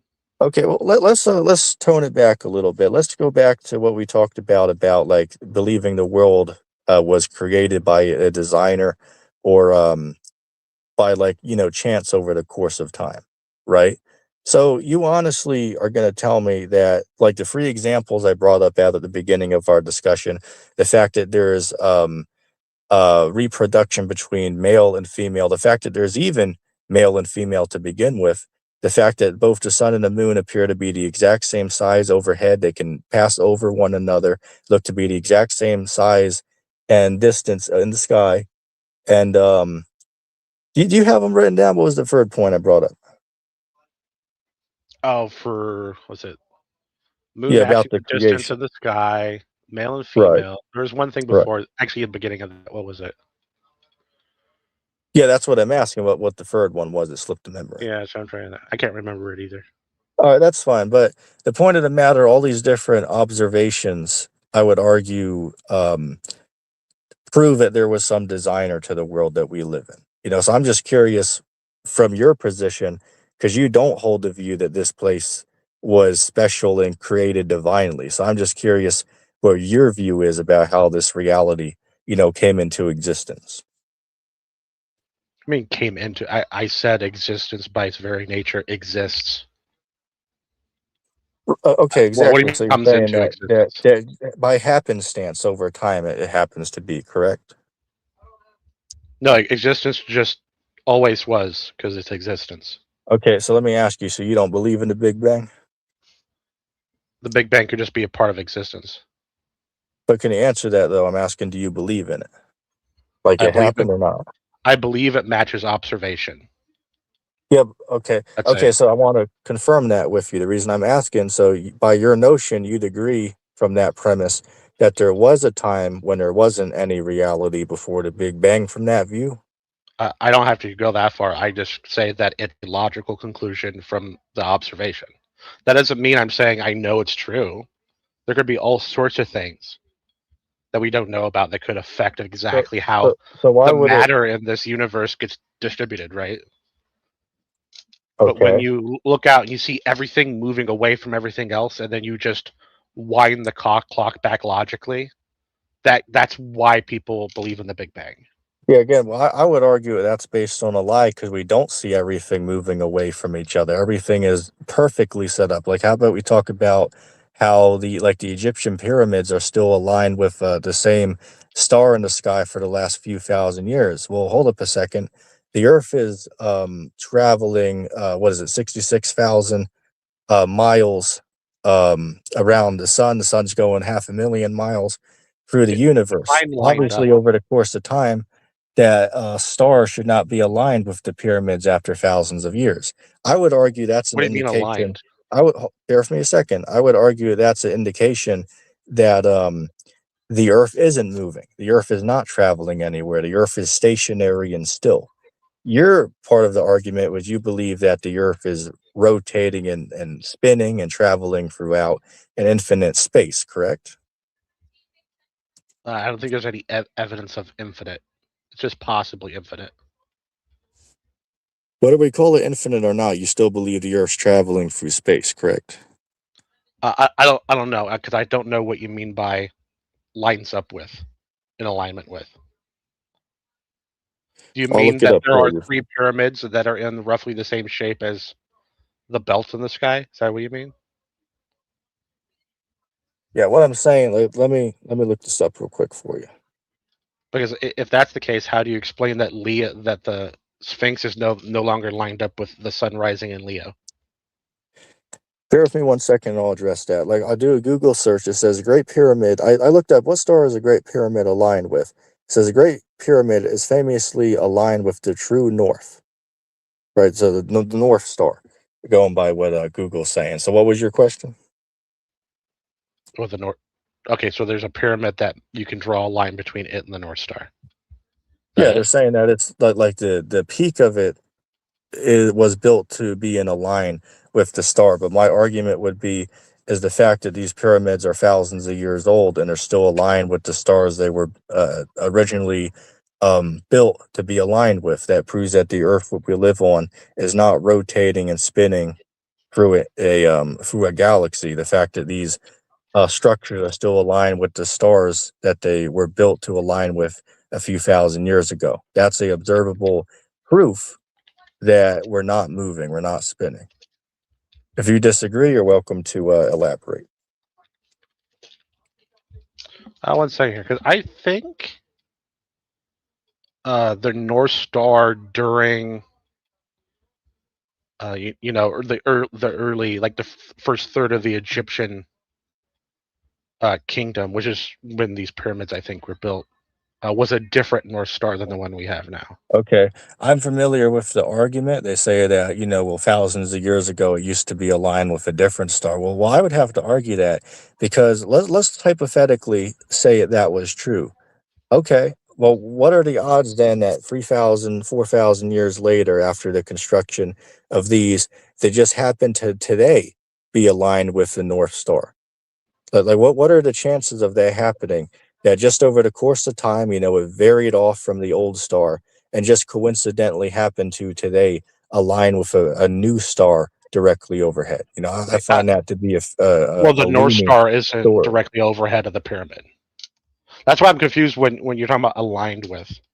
Because if you're just saying it's aligned with the North Star, any object, if you put it between you and the North Star, is aligned with the North Star. Yeah, I'm saying that they're aligned with the stars. Well, really, they claim that the all three of the pyramids over there are aligned with some celestial bodies in the sky. I don't know if you're familiar with Yeah, that, but they really claim that all yeah. three of them I are some aligned people say with the sky, right? well, some people say aligned. It's not like there's some sort of uh, multi-point way of measuring an alignment here, right? But the pyramids. are in roughly on the Earth are in roughly the same shape as the belt in the sky. Right, right. So the Yeah, point is they're trying to like mimic the ones that are above them. Is what the point is. yeah. And even with that notion, like even if you wanted to claim it, they're not directly above them. There's still a problem though, because doesn't that prove that over the thousands and thousands of years that they've been sitting there, they're still aligned with these constellations that they were built to face up towards? Why is that still the case? Shouldn't we be I don't know. millions and millions of miles away from these constellations that they were originally aligned with thousands of years ago if we're How are you drifting away from determining them every alignment? day? Because Like when again, people do the whole belief in general is just a complete contradiction and hypocrisy. when people do the observation, like the actual observations on the ground, it's not that they're like directly above them or that they were ever directly above them. It's that the pyramids and the Giza the plateau area, the pyramids and where the temples used to be and everything are to each other, right, in relative distance and shape to each other, match a pattern in the sky. It's not that they were ever directly above Gaza. I was like Giza Okay, but there's or still a big Giza. problem Yeah. with what you're saying. Let's say this. Let's say they're not perfectly aligned with them. There's still a problem. Why do we still see the same constellation in the sky they're aligned with today, thousands of years after they were constructed? Shouldn't we be millions of miles away from them through this space by now? Because you're again, remember from your model of the world and the mainstream school depiction of the world and the universe, the Earth is traveling with the sun away through infinite space or near infinite space every single day, and it hasn't stopped. So Well, there's no we way that we are. could still on Earth see these constellations unless we're not moving. We're still. The Earth isn't Well, moving anywhere. That's the we point. see. That's the elephant in the room. It We, needs to be addressed. I could tell you, we see these constellations because, like I said before, with our eyes, our regular eyes, we can't actually see that far away compared to the size of the galaxy. So all those constellations you see are actually really close to us compared to the size of the galaxy, and we're all orbiting the galaxy. There's a very localized area in the galaxy that we're in, and we're all going around the galaxy. It's not that they won't ever change because they do very slowly, slightly change, but we're talking you know, millions of years for the alignments to change. Millions of years. Well, Yeah. how do you know there's such a thing as millions of years? Like say for instance, like just thinking about say 100 years ago, that's a long time. 100 years ago, right? That would feel like forever if you talk to somebody alive today that's been alive for over 100 years.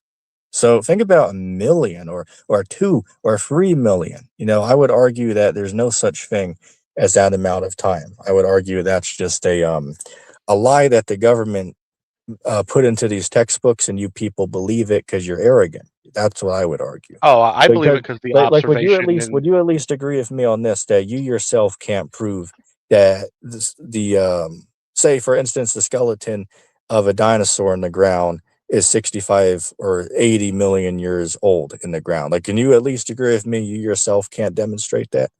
wait, well, first of all, for jumping around, I believe in millions and billions of years because I have also done experiment myself while in college, and Okay. you can observe the redshift of light, and the redshift happens a predictable amount of time over the amount of space the light has traveled, and you could calculate how redshifted light is. By that, then you could calculate how long it's been around. Redshift of light. So how many Yeah. days did you perform this experiment for? Oh well, I performed it for 2 days, and then another student performed it for a couple more days, and another one of the students performed it a couple more days after that. Okay. It went on for like a whole month, but you only need to do it for a couple hours. Wait, but the question is, what was the conclusion from the experiment? We were doing. Yeah, I would have to look up my notebooks because we were doing a star cluster, something like a million light years away, like in Okay, but what I'm forgetting saying the is name of like the this thing that this orbits this us. red light you're saying, like where is this red light? How are you measuring this red light and determining this? That's what I'm curious of. the how red, right? You're just looking at how red a sample of light is, right? The Oh, you said longer, how red a sample of light is. Maybe I didn't hear you the first time. yeah. So Okay. the more red the light is, the longer it's been around. Is that the case though? Because I'll give you an example. Like when I go down the highway, I see different cars that have various different colors of light. Some are dimmer than others, some are brighter than others. Sometimes on an older car, the light might be dimmer than a newer version of that same car. So I wouldn't argue that proves that the light is, 20,000 years older. Might be a few years older, sure. But I wouldn't use your argument to say, oh, well, well, that demonstrates that there's millions and millions of years. I would find that to be a flawed view, but you're welcome to have that. Yeah, well, I would explain why it's not a flawed view, because you take a Okay. sample of an area, not just a source, and light goes redder than red. Right, it goes all the way down through radio. Right, so there is no red light that you could get like from a flashlight or something that you could get confused by when you're when basically we're sampling radio light. Right, that's how far away it is. We're sampling radio light. Okay. And this radio light's coming from these distant stars that are 50 light years away, correct? Well, this was way farther away. I had to Way go back for further my away. notes to. They're Okay. somewhere in my basement, so Yeah, I man. can't I mean, I recall that. think I think we're just gonna have to agree to disagree, on that, man. Again, I can say what I'm saying. You're gonna say what you're saying.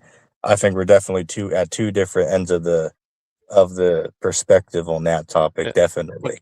can Well, you well, let me. appreciate how? Can you appreciate how we're on two Yeah, different ends? yeah, yeah, absolutely. Right? I mean, well, if you paid attention throughout this entire discussion, I believe I gave multiple and numerous different examples of how the light source that we're seeing in the sky cannot possibly be the distance that they claim that it is. Now, you can go back and rewatch the discussion. I gave multiple different examples as to determine why the light cannot be the distance they claim. You're welcome to view it is, but Well, I you gave gave examples one. for why. You Yeah, gave I gave. one with one like assisting theoretical observation. I explained how you could reproduce your observation that would show that your observation doesn't actually show what you think it shows. But when I say appreciate, I'm asking you to pay attention to when I gave you these. Yeah, as I said, man. I either told you how I did the experiment myself, Yeah, or don't let how me say you could do this the real quick. experiment I'm not going to yourself. deny that you did a And experiment, but like your you're talking argument about the is red light one basically the now. government's lying to me. Bear with me one second. I'm not going to deny you did some light experiment, but what I'm arguing is your math and your conclusion is totally off. The light source that you're looking at in the sky is not millions or billions and billions of miles and light years away from the earth. That is a religion to believe that. And you are welcome to believe that, but Sure. Well, if it's a that is false. religion, right? If it's a religion, it's based on observation. Well, you know what? Well, I'm fine if you hold want on to a call it a second. religion. Well, actually, Hex, I want to put you on the spot for a second now, because now I think that you stepped on a rusty nail. Because what if I claim that the Bible could be proven by observation? What would your response be to that? Sure, just go observe something from the Bible. But you can do that.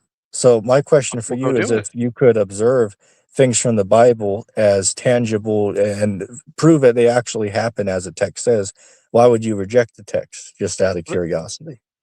Well, for one, you wouldn't reject the whole text. There's a ton of stuff in the text. Like Babylon was real. You can go look Right. at Babylon right now, Yeah. right? Like there are things from the Bible that I've seen myself, right, that are real.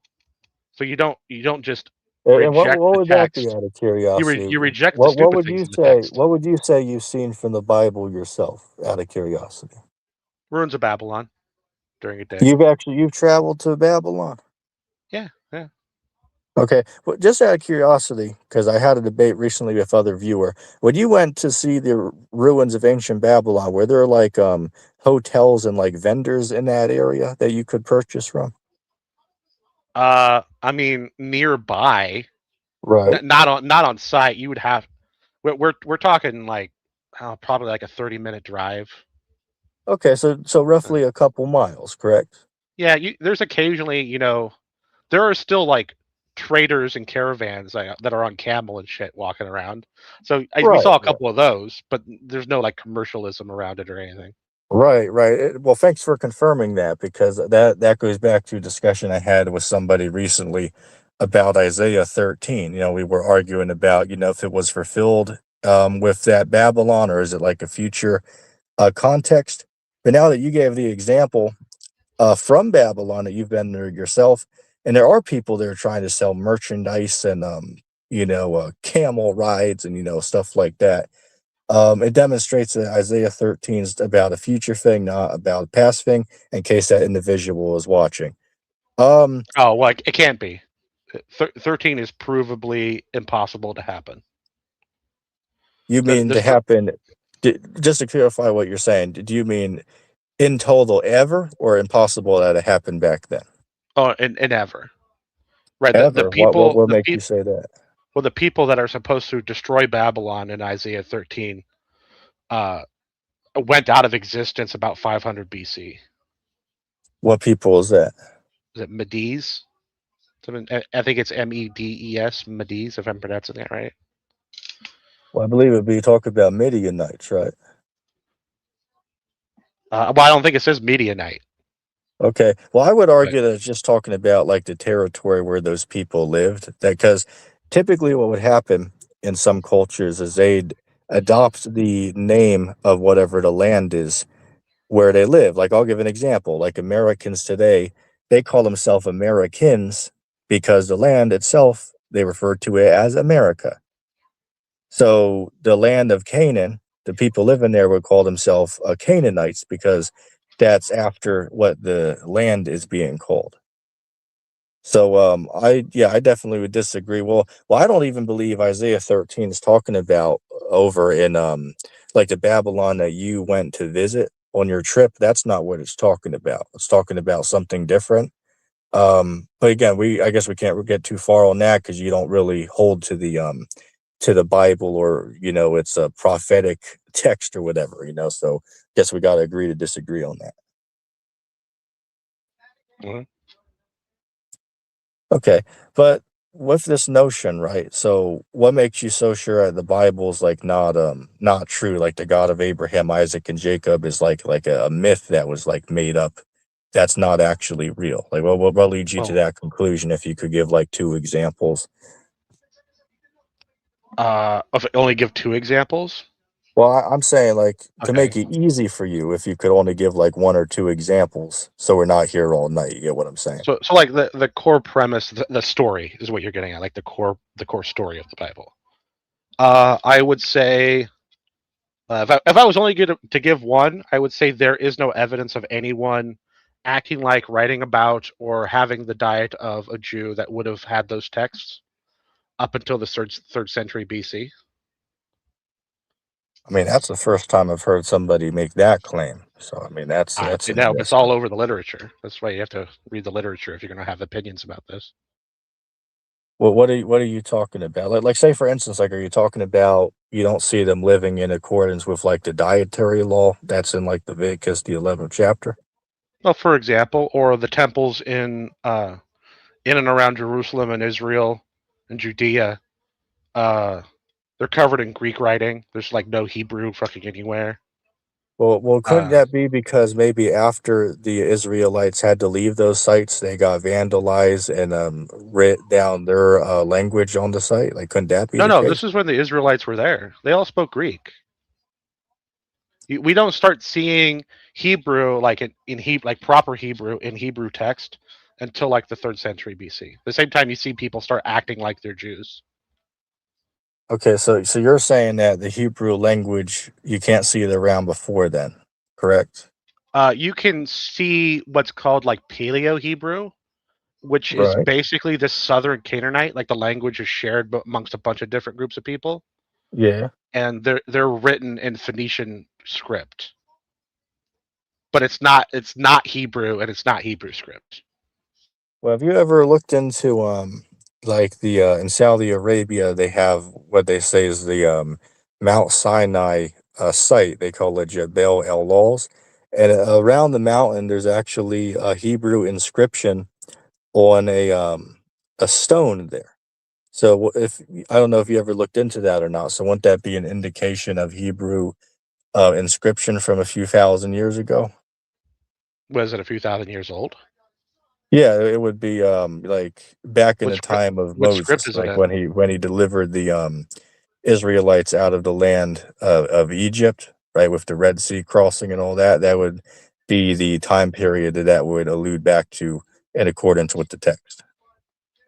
Oh, that'd be pretty wild. You should write a paper because you would become world famous. I'm not sure what you mean by that because I gave you I'm a site that you saying it's could not do a from that Google time search. period, or it's not in that But scripture let me language. ask, but here's where you stepped on the rusty nail again, Oh is no. because how can you look at a stone with writing on it and put a date as to when it was written? I think you're just making things up in your head is what you're doing. Well, I didn't give you talk about a Or date. may I say your I'm three asking. heads inside Uh, joke. well, if you can't look at a stone and put a date on it, how are people determining that it's from this date?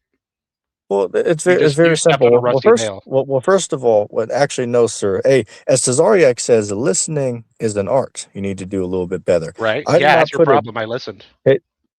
take a chill pill real quick. I did not say that I didn't put a particular date on it, but what I said was the fact that it's in the area where this story takes place in the Bible, we can determine that the lettering is from that event in that time period because that's where the event took place, right? It happened, the Red Sea crossing happened like some say 3,000 years ago to 3,500 years ago. It depends on who you're speaking, but within that time range, right? 3,000 to 3,500 years ago, within that range of time.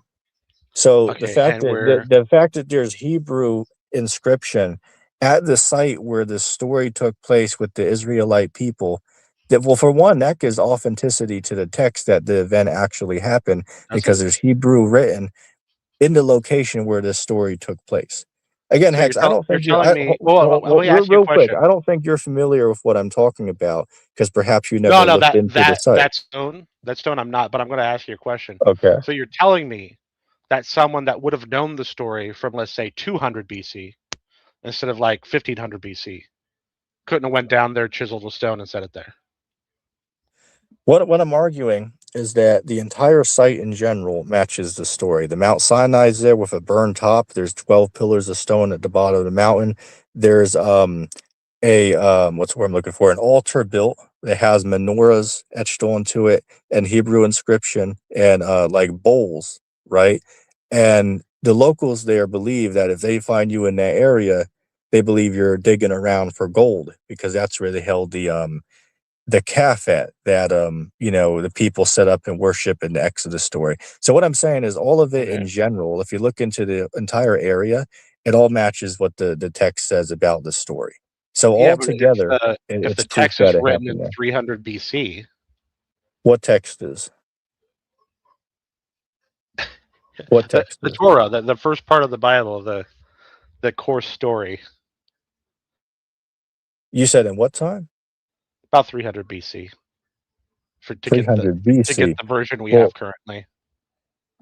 so okay, so let me understand it. So when Christ was walking the earth, or I guess in your instance, if Christ walked the earth, what was he reading? So you're saying that they were Well, only a couple he's probably hundred reading years those old at texts, but that time? that's like 10 to 30 AD. I'm sorry, make that statement again for me. I said, well, he'd probably be reading those texts, being that he would have been around about 10 to 30 AD. Right, 300 BC, 10 to How could 30 AD. Christ, wait, hold on a second so I understand.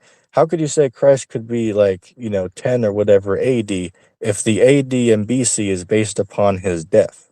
So how could he be around AD, right, meaning after death, if Yeah.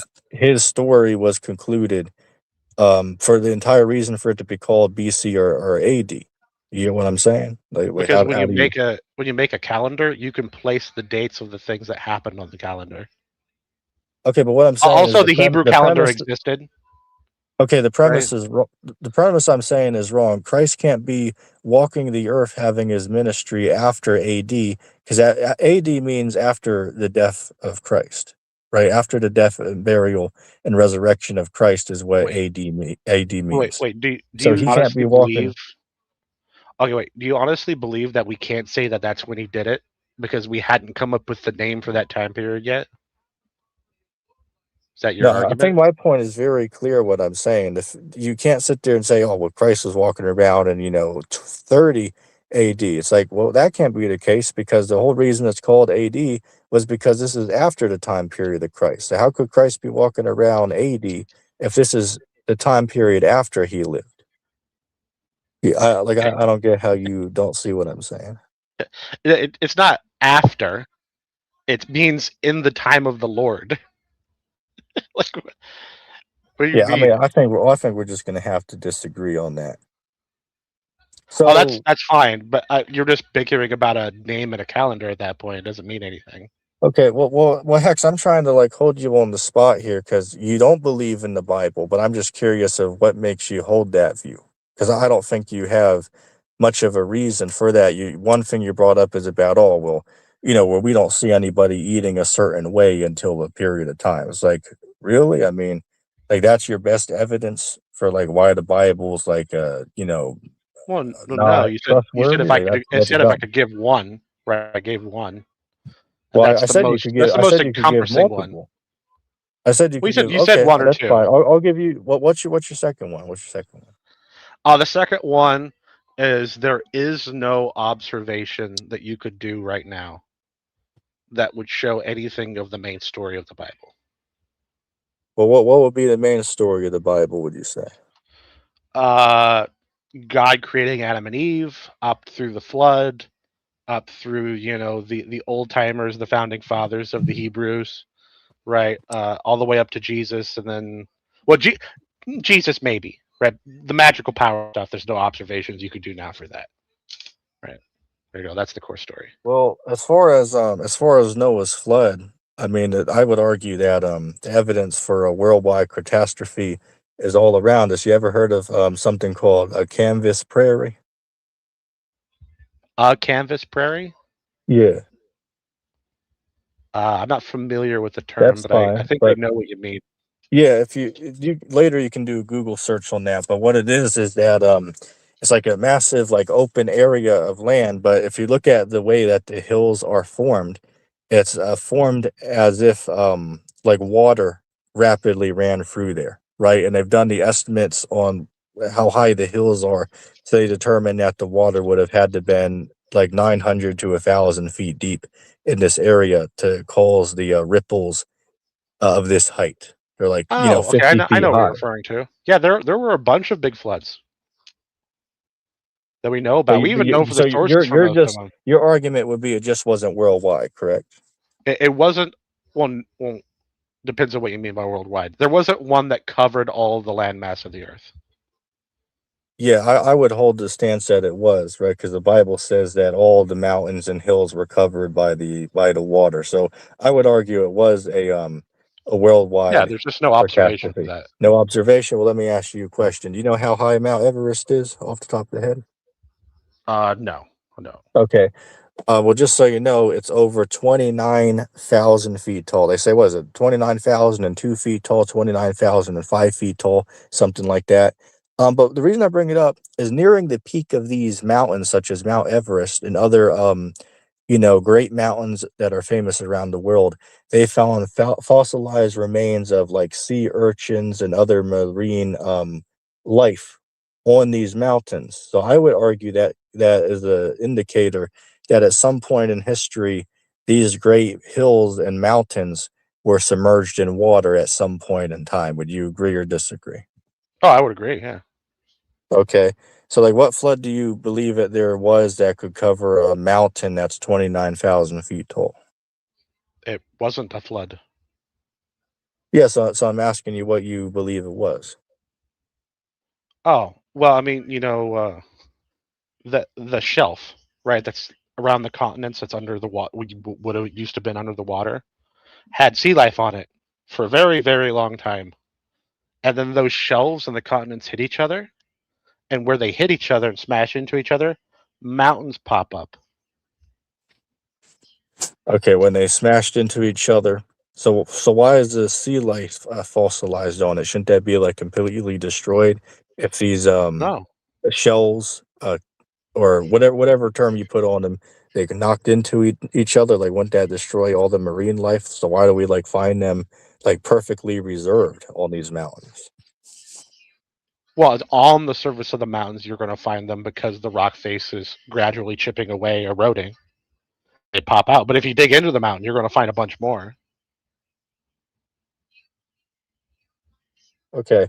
Well, regarding the flood, the other whole elephant in the room would be the fact that they say they found Noah's Ark where the Bible claims that it came to a rest on. Like, I'll read a verse for the audience.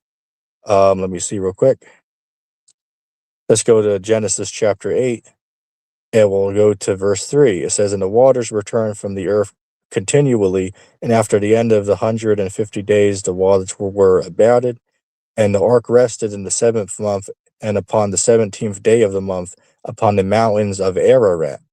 So I would argue, again, I don't know how familiar you are with the topic, but I would argue that there has been a massive ancient ship structure found in the mountain range of Ararat. And there's been plenty of research done with LIDAR and other scientific um, tools and measurements to determine that this is a man made structure.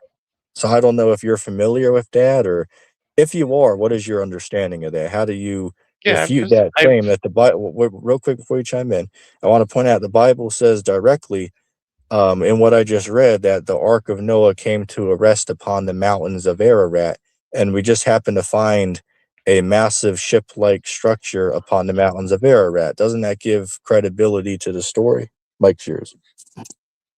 well, we found something that's, if you don't look at how deep or high or how the morphology is across the surface, it's in a two-dimensional boat shape.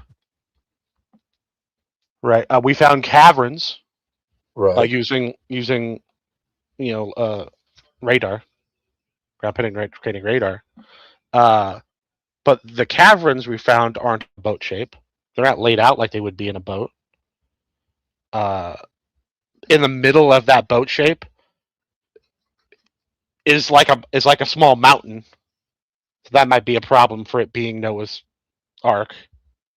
Uh, like there's all sorts of problems with it. Like, Yeah, what do you mean? I would argue if your claim based on all the evidence I've looked into, I've never seen one individual mention any type of mountain structure in Just look in at the the center. picture. So perhaps Just you look can. this.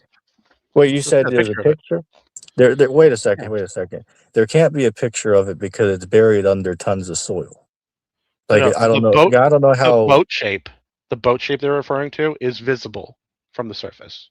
But listen to what I'm saying. I'm not saying you can't see the boat shape. I said that you can see that, obviously. But I'm saying if you're claiming that there's some type of like mountain like shape you said in the middle, well, I'd argue there can't be a picture to demonstrate that because it's under tons and tons of dirt. And they don't want to disrupt the site, is the main point, right? They don't want to actually take a team to remove the soil from the center because it will disturb this site that's been sitting here for thousands of years. So they But don't want to do you that. can just look at a Matter of picture of fact, it. hold on a second, real quick. A few years ago, there was a team that went down there. They got permission from the government of Turkey to drill a small, like, crevice into the side of the structure to take out some of the soil samples. And when they took out the soil sample, put it under the microscope, they found some type of animal hair strain and a man-made fiber. Are you familiar with that? You heard of that before? Oh yeah, I mean, there's a Right. settlement So settling wouldn't you around at it. least agree that this structure was man-made? Like, you might argue it's a house No, or some ship, but wouldn't you at least agree that it was man-made though? no. No. Well, Yeah, then real quick. how do you conclude that there was like some man-made like rope fiber that was found feet within this buried mound? You can bury rope. That doesn't mean the mountain or the rock there was man-made. Here, I'm showing you. I'm trying to share a So I'm picture. saying, so if it naturally occurred, how did the animal hair and the man-made fiber get literally feet within to this object if it's not man-made and just naturally occurred? That doesn't make There, sense. there are caverns in the mountain structure. Exactly, that would prove Yeah, my point that it's a man-made structure, not but a naturally occurring there thing. might be man-made caverns or caverns that were natural that man moved into, but that doesn't Okay, mean that so they you're built the mountain. agreeing with me that it is a man-made site to some degree or another. There's man-made stuff there. Okay, Here, but I'm the trying real outer quick. shape of it is not man-made though. Real quick. I'm trying to share a picture. You can see me sharing. It's a picture of the Okay. site you're talking about, as far as I'm aware. Yes, sir. Do you see how it's a boat shape and the mountain ridge, like right through the middle of it? Yeah. Yes, I understand. Yeah, it's rock. No, I would argue that's soil, but you know what? Even if it was rock, this still doesn't disprove what I'm saying, though. Even if that shape is rock, I'd argue over the course of time the rock could fall down because from the research I've done, the structure thousands of years ago used to be higher up on the mountain, but due to, various you know, what's the word I'm looking for? Elemental reasons throughout history, it has slowly slid down the mountain to the site that it has landed at today. So I'd argue that even if it is stone, which I perceive it to be just a mound of soil from what I see, but even if it was But this stone, is the top of a mountain. wait, hear what I'm saying for a second. I would argue that it's got there through time naturally by various different ways. That's what I would argue. Hey, but you understand? This is the top of a mountain. That's why it's rock. There's soil on top of the rock, but we're not Yeah, talking like I 100 have to feet of soil. disagree with you because I recently seen multiple videos of people going out to this site, like documenting going out to this site. It's not upon a great mountain. It slid down a mountain I'm not. where I'm not now it's speaking like on ground. the, like let me give you an example. Like you can literally walk a path up to this thing. It's not Yeah, very high. yeah. Look in the picture. Like it's in a mountain. It's not a giant mountain.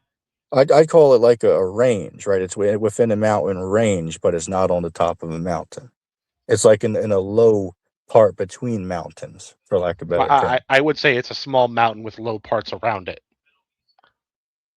Yeah, I mean, again, I'm gonna have to disagree with you that because I see multiple people go out there and document their trip there, and from what I see in the video, it is not on a mountain. It's like But, in the low peak that slid down from the mountain over the course of time. So I mean, I guess we're but gonna have to agree to disagree on that. okay, but those caverns But that my those caverns we found are inside that. Yeah, exactly. That proves my Yeah. point that that's Well, not they're a not dug. mountain. The caverns aren't in soil. Right? The Well, caverns are the in rock. caverns are made of the caverns are made of wood. The caverns are made of wood. You know that they've took wood samples from this site, right? Yeah. People used to Okay, live there. so wouldn't you agree if there's wood samples from this site, like wood that's been cut and you like glued together? Like Ron Wyatt has at his history museum, if you ever looked into that. Um, so you'd argue it still is like a natural structure then? No, people live all over the place. People lived there before.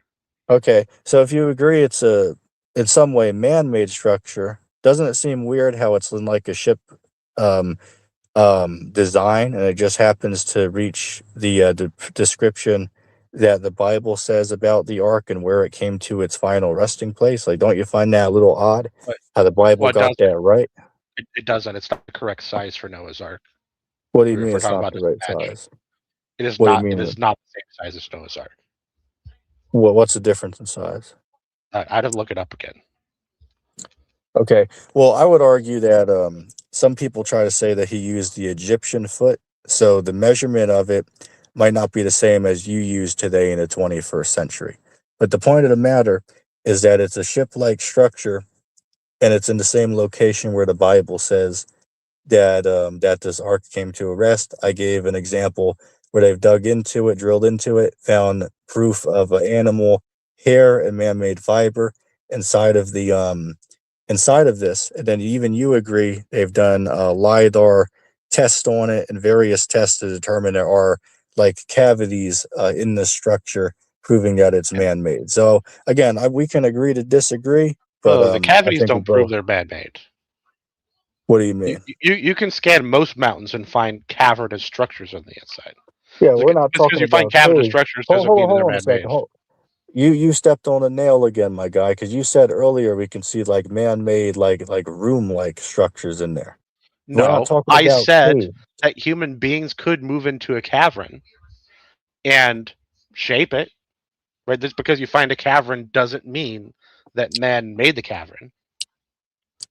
They could make the cavern, or they can move into an already existing cavern. That's what I was said. Okay. Well, yeah, as I said, man, we're gonna have to agree to disagree. Both said our portion on that. You got any other subject matter you'd like to bring up? The floor is yours. No, I just came in here to give you something to talk about other than yesterday.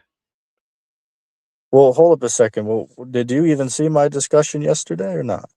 No.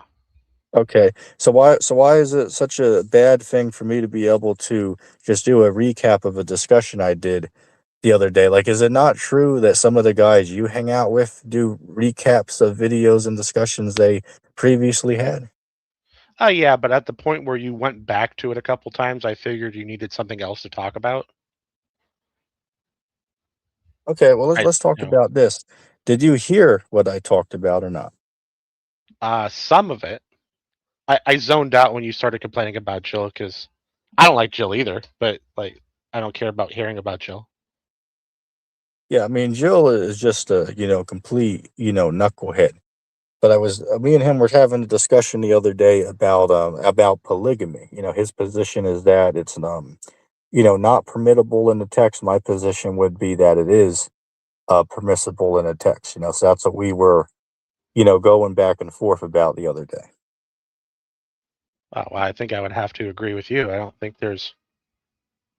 Uh, I'm trying to think if there's any time in which God says no to two or more wives. Yeah, Is there? as far as I'm aware, the New Testament says for like a deacon over a church is supposed to have one wife, but that's for a deacon. That's not talking about like a regular Christian or just regular man. It's talking about like a deacon over a church congregation, and there's multiple reasons for why it says that he should have one wife because he has to occupy his time with the church ministry. So that's why the Bible says that a deacon is supposed to have one wife. But dumb people try to say, oh, well, that means everybody can only have one wife. It's like, no, the text clearly says that this is speaking to a deacon or for a deacon. So just shows a lot of people don't have very good comprehension skills. Oh yeah, I know. I've read through the Bible. Jill will Jill. Man, what was it? I think we were talking about the difference in how people could keep slaves in Israel, whether you were a foreigner or an Israelite, and he couldn't understand that it was talking about the differences between two groups. He was trying to claim that it meant the slaves could earn, uh, that the slaves could become wealthy while being a slave. He just he doesn't grasp what he reads. I think he just lets other people tell him what it means, and he runs with it. Yeah, yeah, I can see that for firsthand. I can see that from firsthand from our discussion yesterday. The dude's just, blatantly, just arrogant with what he's talking about. Try to slow it down for the guy, but he just can't get it. Like say for instance, like with the whole slavery thing you guys were talking about, like even I've had a discussion with him before. I try to show him, well, look, there are instances in the Bible where God tells Israel that they can take other nations into captivity, right, into servitude to them. Whatever you tell Jill, he don't want to accept it. Just plugs his ears with his finger and pretend he can't hear what you're talking about. Again, just a very, arrogant and naive person is what he is. Yeah, I think he's watched a lot of like WWE wrestling. That's how he argues. Like he's in the ring. Yeah, yeah, I get what you're saying. Like I see he likes to talk to that dude. What's this cat? Ace Theo. Like every other night, the Oh dude's yeah. always there, always over there. Excuse me. And they're always talking about just the same nonsense. Every other day. It's like don't you get tired of this, man? Like the same topic, every other night. You know what I'm saying? Guess the dude has nothing better to do with his time. Well, I think Ace Theo drives him crazy, I and mean, hell, I'm Jill. not gonna I'm not gonna lie. I don't like Ace Theo either. It's like talking to a brick wall when I talk to him. Like say for Oh yeah, instance, yeah, like he'll sit there and say, "Oh, well, God loves all in all. Everybody in the world is going to be saved." Like me and him had a discussion. I asked him, "Hold up a second. So you're saying that everybody's going to rise up with Christ when he returns?" "Oh, yep, absolutely." "Well, how about those like gangsters in the El Salvador sea cop prison that literally like murdered 50 people each, being held there for life, right? Some of the most worst of the worst criminals around are being held in that CCOP prison." I asked him, "So are you saying they're going to rise with Christ?" "Oh, absolutely. They're all going to rise up with Christ when he returns." It's like, wow. I mean, how can you even try to reason with somebody that's just so far gone and, mentally dead? You know what I'm saying? It's just a very difficult thing to try to do. yeah. I've never asked him, but I kind of wonder what his thoughts are on our Revelation, where it says everyone that's not in the book of life gets thrown in the lake of fire for the second death. Yeah, that's a good question. I mean, I've brought up like similar passages, like say for instance, like it says in John the third chapter that he that doesn't believe on Christ, he's condemned already. But that's a good question you bring up, right? The text says that anybody that wasn't found written in the book of life, they got thrown into the lake of fire. So like doesn't that like disprove the whole notion about, oh well, everybody in the world is gonna be saved? I mean, even Christ literally said in Matthew the seventh chapter, verse 21 on down, Christ said, "Not everybody that calls upon him is going to make it to the kingdom of heaven." So, like, isn't that a clear indication that not everybody's going there? It's just Yeah, remarkable to me how people that are so naive, like Ace, have such a massive following who, kiss their behind and, listen to their, spew on these live streams they do every day. It's just really pathetic and strange. yeah. But I enjoy people that drive Jill crazy. I know Jill feels like he never wins against Ace. He won't admit it. That's why he always goes back. I hear you, Abe. Well, you know what? The fact that you said that proves the same thing here. The reason why Jill likes to come around my channel, I've been saying this for the longest time. The reason Jill likes to come around here is because he likes a good debate, which I am a good debater. So I'm one of the only few people around that can keep him on his toes. He likes the adrenaline rush, I think. So that's why he comes around my page, because I'm one of the few people that can, roughen him up a little bit and can get his adrenaline pumping. So that's really why he likes to come around this channel. I'll have to keep my eye out. So the next time he's in here, I can be in the side chat telling him how he's stupid. Yeah, yeah, man. Hey, put that notification bell on, man. Well, as long as YouTube ain't acting strange, which is usual, perhaps maybe we'll get a notification when Jill pops up. Okay. Well, okay. It's almost midnight where I am, so I'm gonna go to bed. All right, that's fine. You have a good night, my friend. Okay, you too. All right. Yeah, so I can go for a little bit longer. If anybody has a question or comment, you're welcome to put that up. I also dropped a fresh link in the chat if anybody wants to come up here and we can continue the conversation for a little bit. Yeah, Hex actually, again, even though me and Hex disagree, he actually was a respectful guy. I will give him credit on that. I was a little hard on him at first, when I saw him in the comments, but Hex is actually a kind guy, right? Respectful, even though we do disagree. I think he's definitely deceived, but he's a cool guy, though. I got to give him credit on that. Much rather have a discussion with Hex compared to Mr. Jill. You know what I'm saying?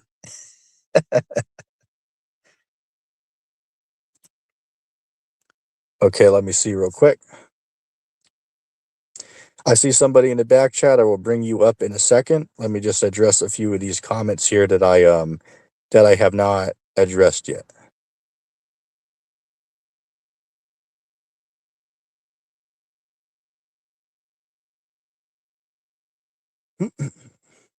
Let's see real quick.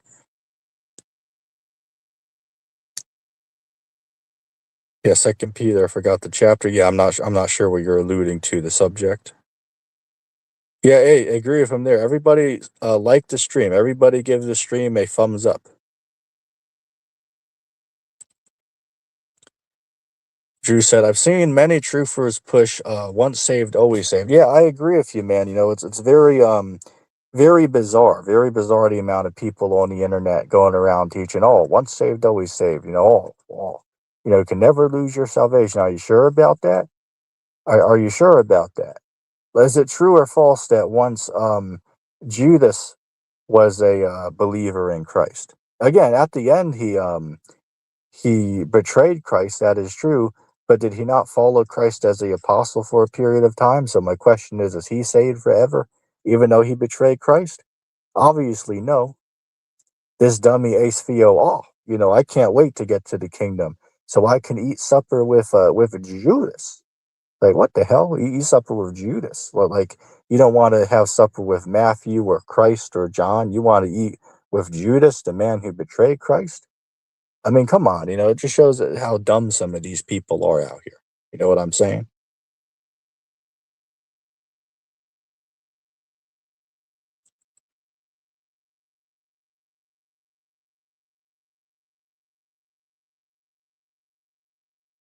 Troy Turtle said the strongest light in a galaxy is emitted by quasars, which are the brightest known objects in the universe, only second to the light of Christ.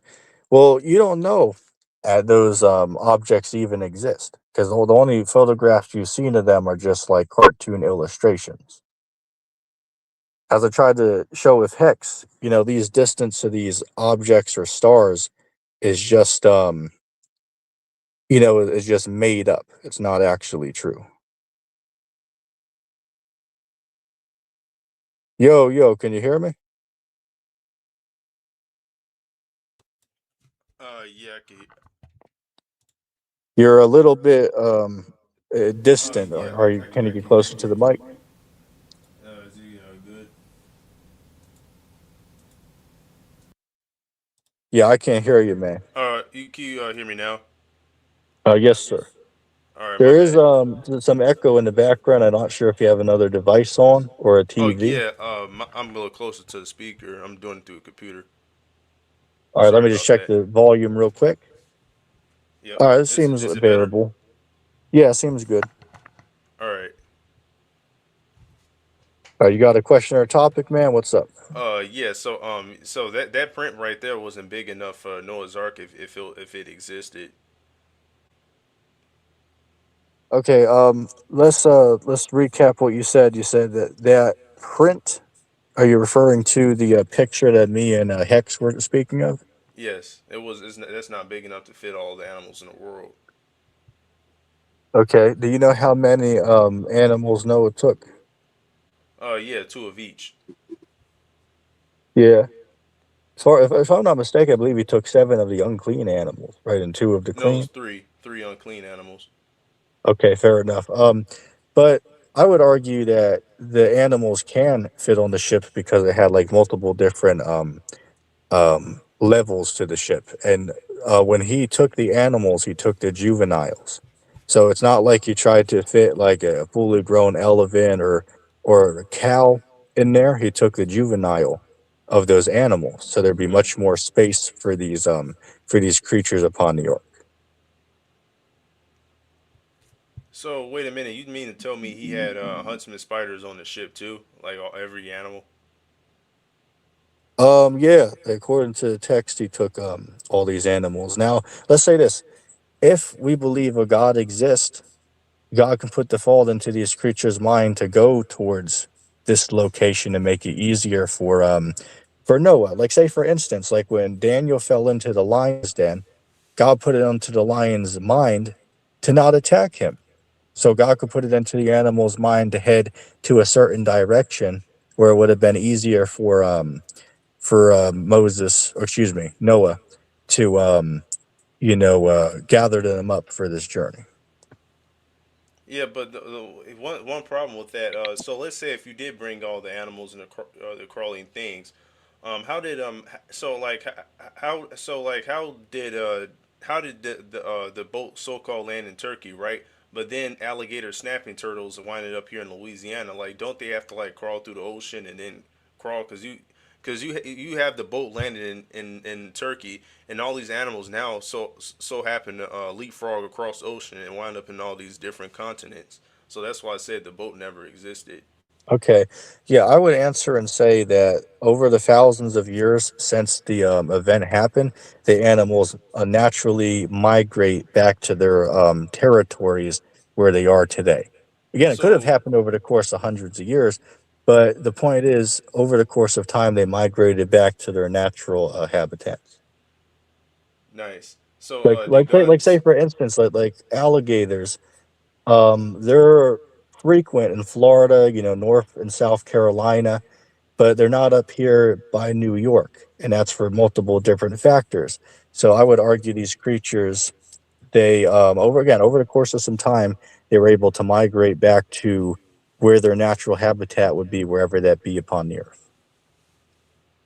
And also, something else that could be mentioned is over time, humans transport creatures around the world too. Like the Roman Empire, they brought creatures from all over the world lions? to fight in the arena. So I also would argue that humans, as they migrate, they can bring animals to different lands. So that's also another way that these animals can get to different territories on the earth.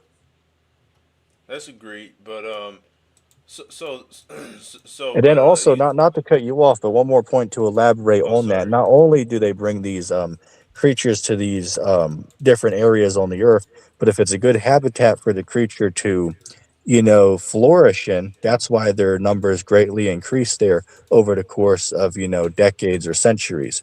That's why their numbers keep growing in their natural habitat. That's how, alligators are down in Florida, zebras, in Africa, and so on and so forth. Over the time when they got to these locations, they, reproduce rather quickly. That's why they're in such great number today. Mike Shears. Nice.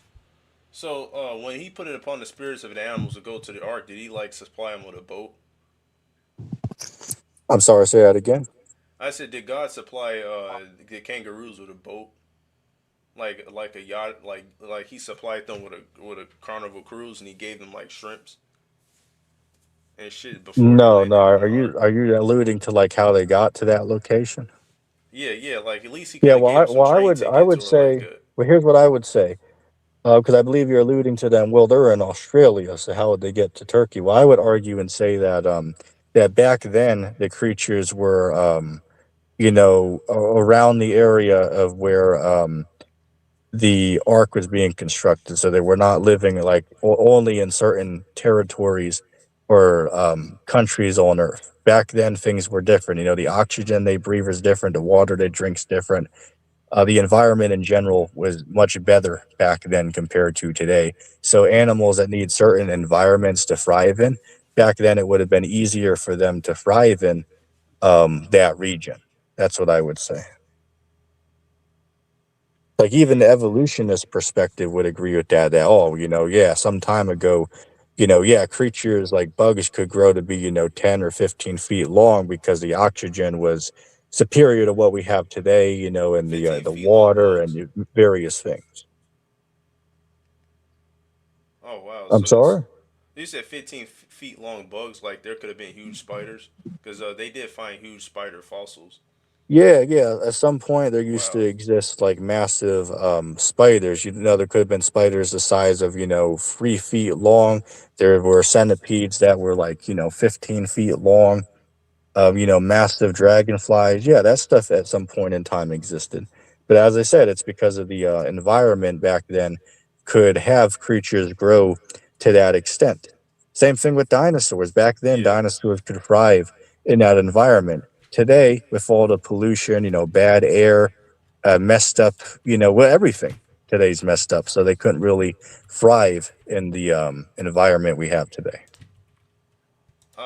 Yeah, the thought of a 15-foot long spider is terrifying. I'm scared of spiders. Mostly, I'm cool with tarantulas because tarantulas and spiders are totally different. I just don't like spiders.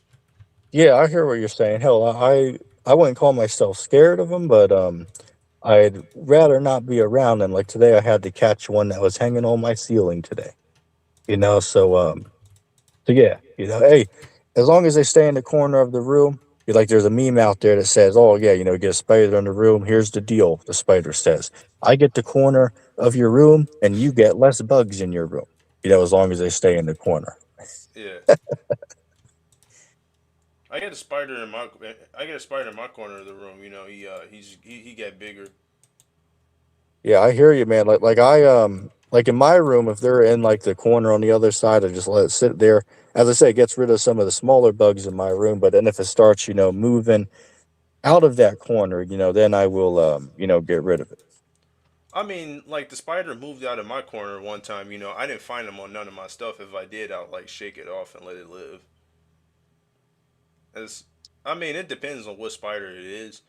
Now tarantulas, I love tarantulas. Yeah, I hear what you're saying, man.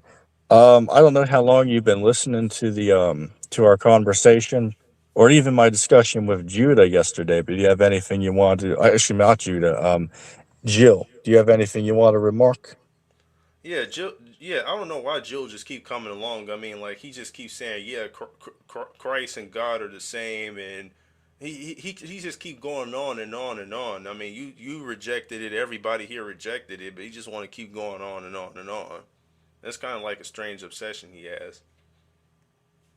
Yeah, I get what you're saying, man. Comes a point where you like a great example would be yesterday when we talked about Isaiah chapter 4, right? I answered in like 5 minutes, maybe 10 minutes, and he wants to keep us there for literally, an hour and a half.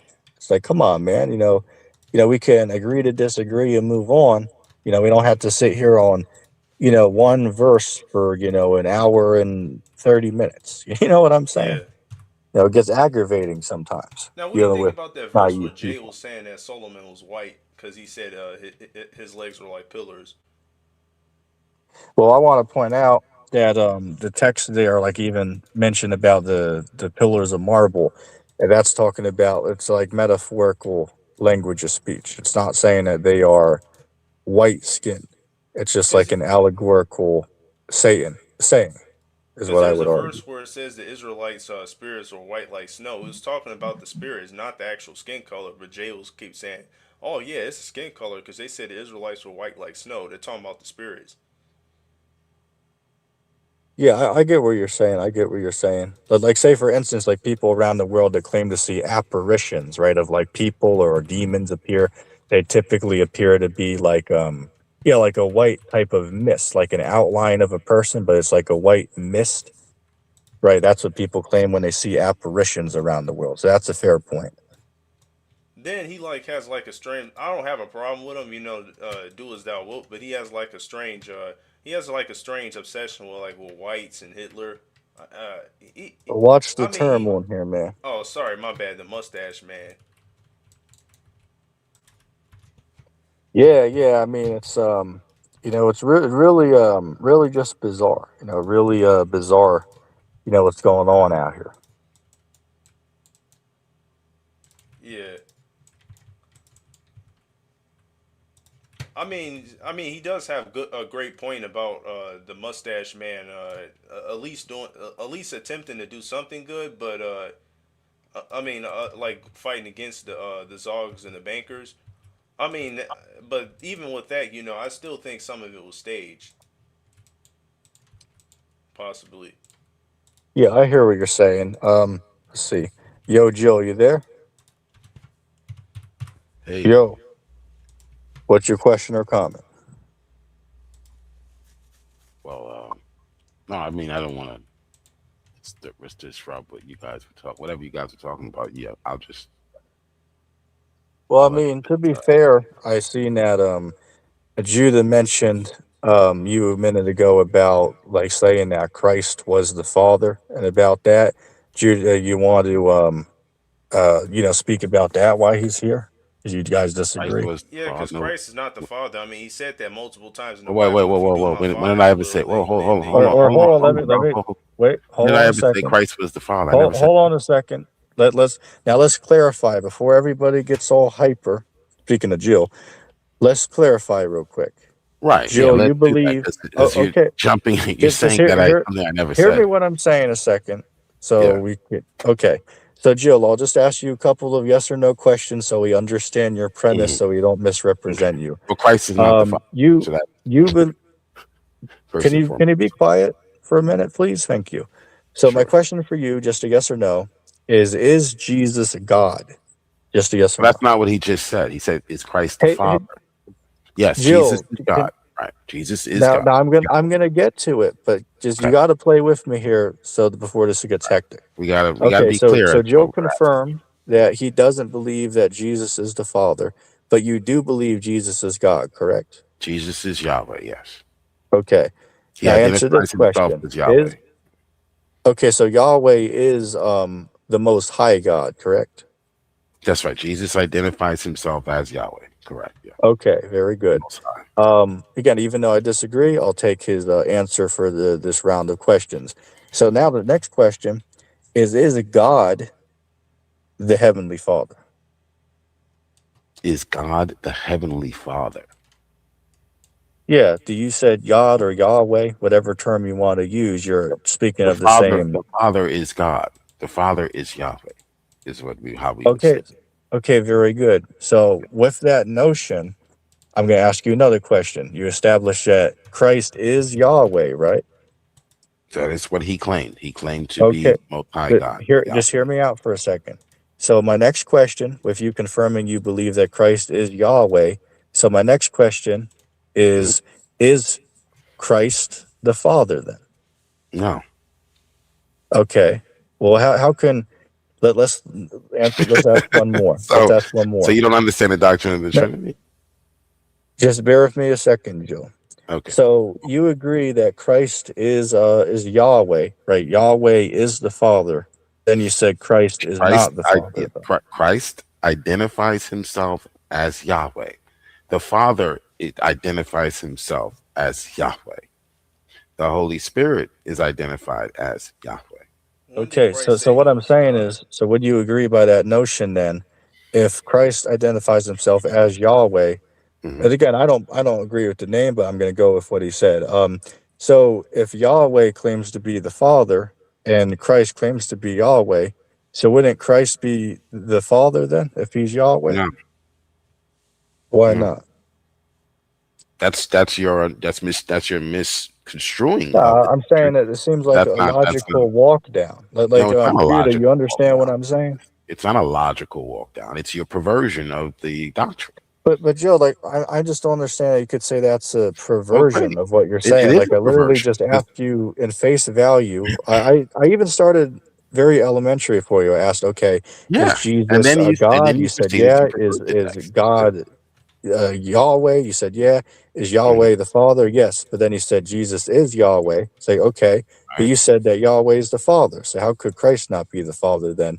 If you claim he's Because he's Yahweh at not. the same Because time. he's not. He doesn't claim to be the Father. He says that the Father and I are one. So he says that there is a distinction between himself and the Father. That's what the text says. They're So would you connected agree though. that So that's Christ what is we not the believe. so Why Christ don't is you not believe that? the Almighty God then by your premise, No, he right? never says that. He says he is the Almighty God, but he's not the So wouldn't Father. that make him the Father then He by says your he own is premise? the all. Okay, let me repeat this again. This is what the text says. Whether you believe it is irrelevant. We don't care what you believe. Jesus says that he is Yahweh, but he also says that he is not the Father. Hey Jill, can I That's ask you a what the question? text says. Can I Whether ask you a you question? agree or not is irrelevant. So I got a question. So Yahweh we know is the Father God, right? Yahweh. So you just said Jesus is Yahweh. So The then Father he's God. claims to be Yahweh, and Jesus also claims to be Yahweh, but they Jesus do never not claimed to be claim to Yahweh. be each other. The Father says he's not the Son, and the Son says he's not the Father. That's what the text says. But Yahweh, but see Yahweh is the Father because Yahweh, Yahweh. Yahweh is the Father. Yes. Okay. In what sense? Yahweh is the Father and Creator. So the Okay. So Yahweh is the creator. So he's called, you call him a father or the Father because he created. Jesus yes. also, the Bible says that Jesus also is the creator of all things. All right. I'd like to see a verse. Okay. Let's go to Colossians 1. You're not familiar with Colossians 1?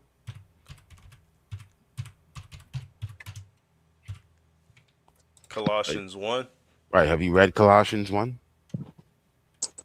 The Apostle Paul? All right. So Oh, where do I go with Colossians 1? oh, goodness. Are you a Christian? No, I'm not a Christian. I'm a Oh, Satanist. okay. Oh, that explains it. That Yeah. explains. So you're never going to accept this, the Son of God. Hold on. Let me show you my He sigil is that I the made for myself.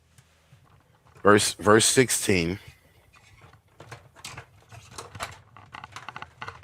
For by him all things were created in heaven and on earth, visible and invisible, whether it be rulers, authorities, thrones, dominions, all things were created through him and for him. And he is before all things, and in him all things hold together. And he is the head of the body, the church. He is the beginning, the firstborn from the dead, in everything he might be preeminent. For in him all the fullness of God, all the fullness of God, in Christ, all the fullness of God was pleased to dwell, and through him to reconcile to himself all things, whether on earth or in heaven, making peace by the blood of his cross. Speaking of Jesus Christ. So Christ is also the creator of all things. So can we call him the Father? Yeah, we can in the sense that he is the creator. He is our Father in that sense, but he refers to So, himself as the Son. He does not refer to himself as the Father. So okay, we let me respect ask you that. something We on that, respect Jill. that. We respect that and call him the Son. We don't call him the Father. Okay, well, let me just chime in real quick. So if you acknowledge that, from your premise that in some context he could be called the father, and again, I disagree, but I'm using your logic. If you say that he could be in some context called the father, why would you freak out on somebody when they say that you believe that Christ is the father? If you agree in some context he could be called the father. Because calling someone a father because they are um, in a position in which they created, because they created everything, so they're the father of humans. They're the creation. They're the ones who created Hey, humans. Jill. Look, this is That's my not sigil. identifying yourself as the father. Hey, As a person, the son identifies the father as a person, not just because hey, he's our Jill. Look at creator, my sigil. but because he's not the son. Look at my He's being sigil that I made distinguished for from the son. For Mother Lucifer. Good for you. Good job. Good Hey, job. you want to know one thing? Did your art teacher This teach is you that? another one I made for Bel Bior. I Your made the art sigil. teacher taught you that. Yep. Huh? So I had an Good. upside down Whoa, Clarius Bell, hold up a second. and I She have didn't. the all She one didn't Saint teach you Nine. about Jesus, though, right? And who Jesus was. So Colossians teaches you about who Jesus is. Okay. So read Colossians 1 if you want to know who Jesus is. He's your creator. If you want to consider him your father, go right ahead because he created you.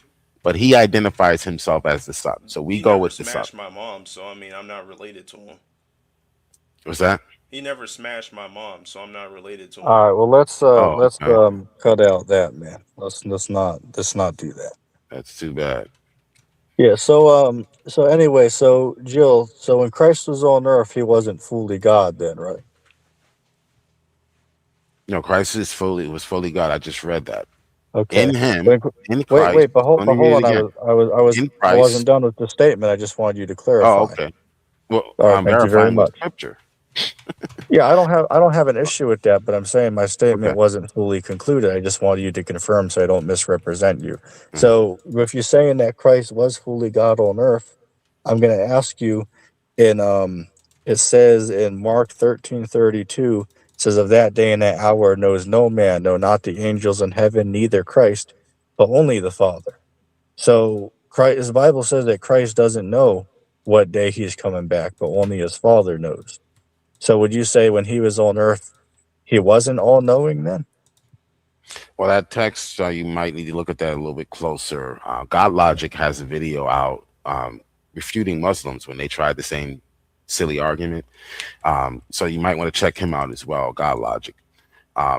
The You're talking text about there is that guy that communicated. Tazariak fried in a debate? No, he actually Tazari got fried. But if you take a look, a You closer sure look at about the that? Hebrew, yeah, yes, I am. If you take a, this like you're about to get fried, he made the Are you same sure? error. You sure about that, Tazariak my made the friend? same error. You're Okay, in deep Don't just say water. the same shit but every see, time you come Tazariak up made the here. same error, so I'm going to fry you with the same frying pan that God Logic used to fry Tazariak. Okay, so if you look at the Hebrew there, um, you look at the closer at the text there. That's an Old Testament passage, right? What passage did you cite? I said no. Matthew, I said Mark Mark. 13 Sorry, so the 32. Greek. So if you look at the Greek there, knowing there is declaring. So he's saying that not that he doesn't know, but that he won't be the one. He will not be declaring it. No one will declare it but the Father. So the Father is the only one who will declare his day when he comes. So just to give a direct answer, does Christ know what day that is or not? Yes, he's speaking there Okay. about whether or not, or about who will declare. Well, The hold up a knowing second. there is How would you declaration. hold Declaration. hold on a second. But how would you correlate that with was it Matthew 24 and verse 36? It says, this is red letter, Christ speaking. It says, but of that day and that hour knows no man, no, not the angels of heaven, but my Father only. So this is Christ saying out of his own mouth. And notice the difference. In Yeah, I already Mark, answered that. just hear out what I'm saying.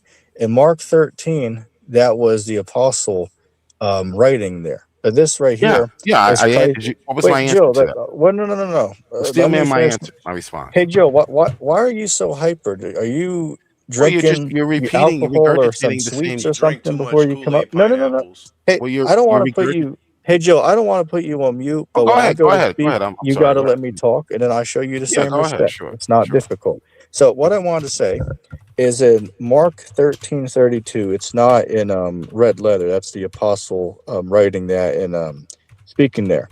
But here in Matthew 24:36, this is red letter. This is Christ himself speaking. He says, but of that day and that hour no man knows, not the angels in heaven, but my Father only. So Christ is saying he doesn't know, only his Father knows here. So this is directly out of Christ's mouth saying only his Father Can knows. you So still how man can you my refute answer? that? You're just repeating your answer. Can you Yeah, still man my your response? answer. Well, Yeah, excuse go me, ahead. sir. I don't get why you're so hyper on here. I Oh, I'm gave not a hype. I'm just response. asking you to because I you're gave a repeating. response. Okay, you're Hey Joe, repeating the why same are you argument. acting That like a means you prick? didn't Like, hear my you response. can you behave Okay, yourself? when is it going to be my turn to talk? You just spoke. I didn't say Hey, anything while you were hey, speaking. dummy! So It'll can be I your speak chance now? to talk if you let me All finish right, my go sentence, ahead, go ahead and which continue. I literally Just let was about to when you're do done, in say five I'm done. Go seconds. ahead and speak, please. Go ahead. Okay, thank you very much. So my question and response, and you asked me, oh, steel man argument. Okay, well, your argument and response is you said, well, such and such a word in was it Mark 13 in the Hebrew means, like to iterate or something, right? Means something else. Like, okay, well, even if we went by that notion, which I disagree, but even if we went by that, in counter response shown a verse where Christ Himself is speaking and says that he don't know and only the Father knows. So that's an example out of Christ's own mouth where he says only the Father knows. So I think that's a cut right there. Mike, cheers.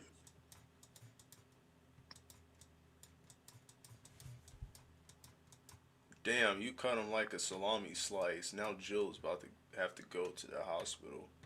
Are you done?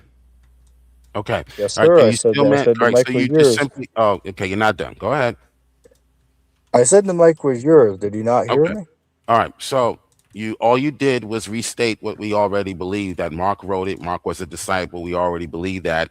Can you still man my answer, my position, please?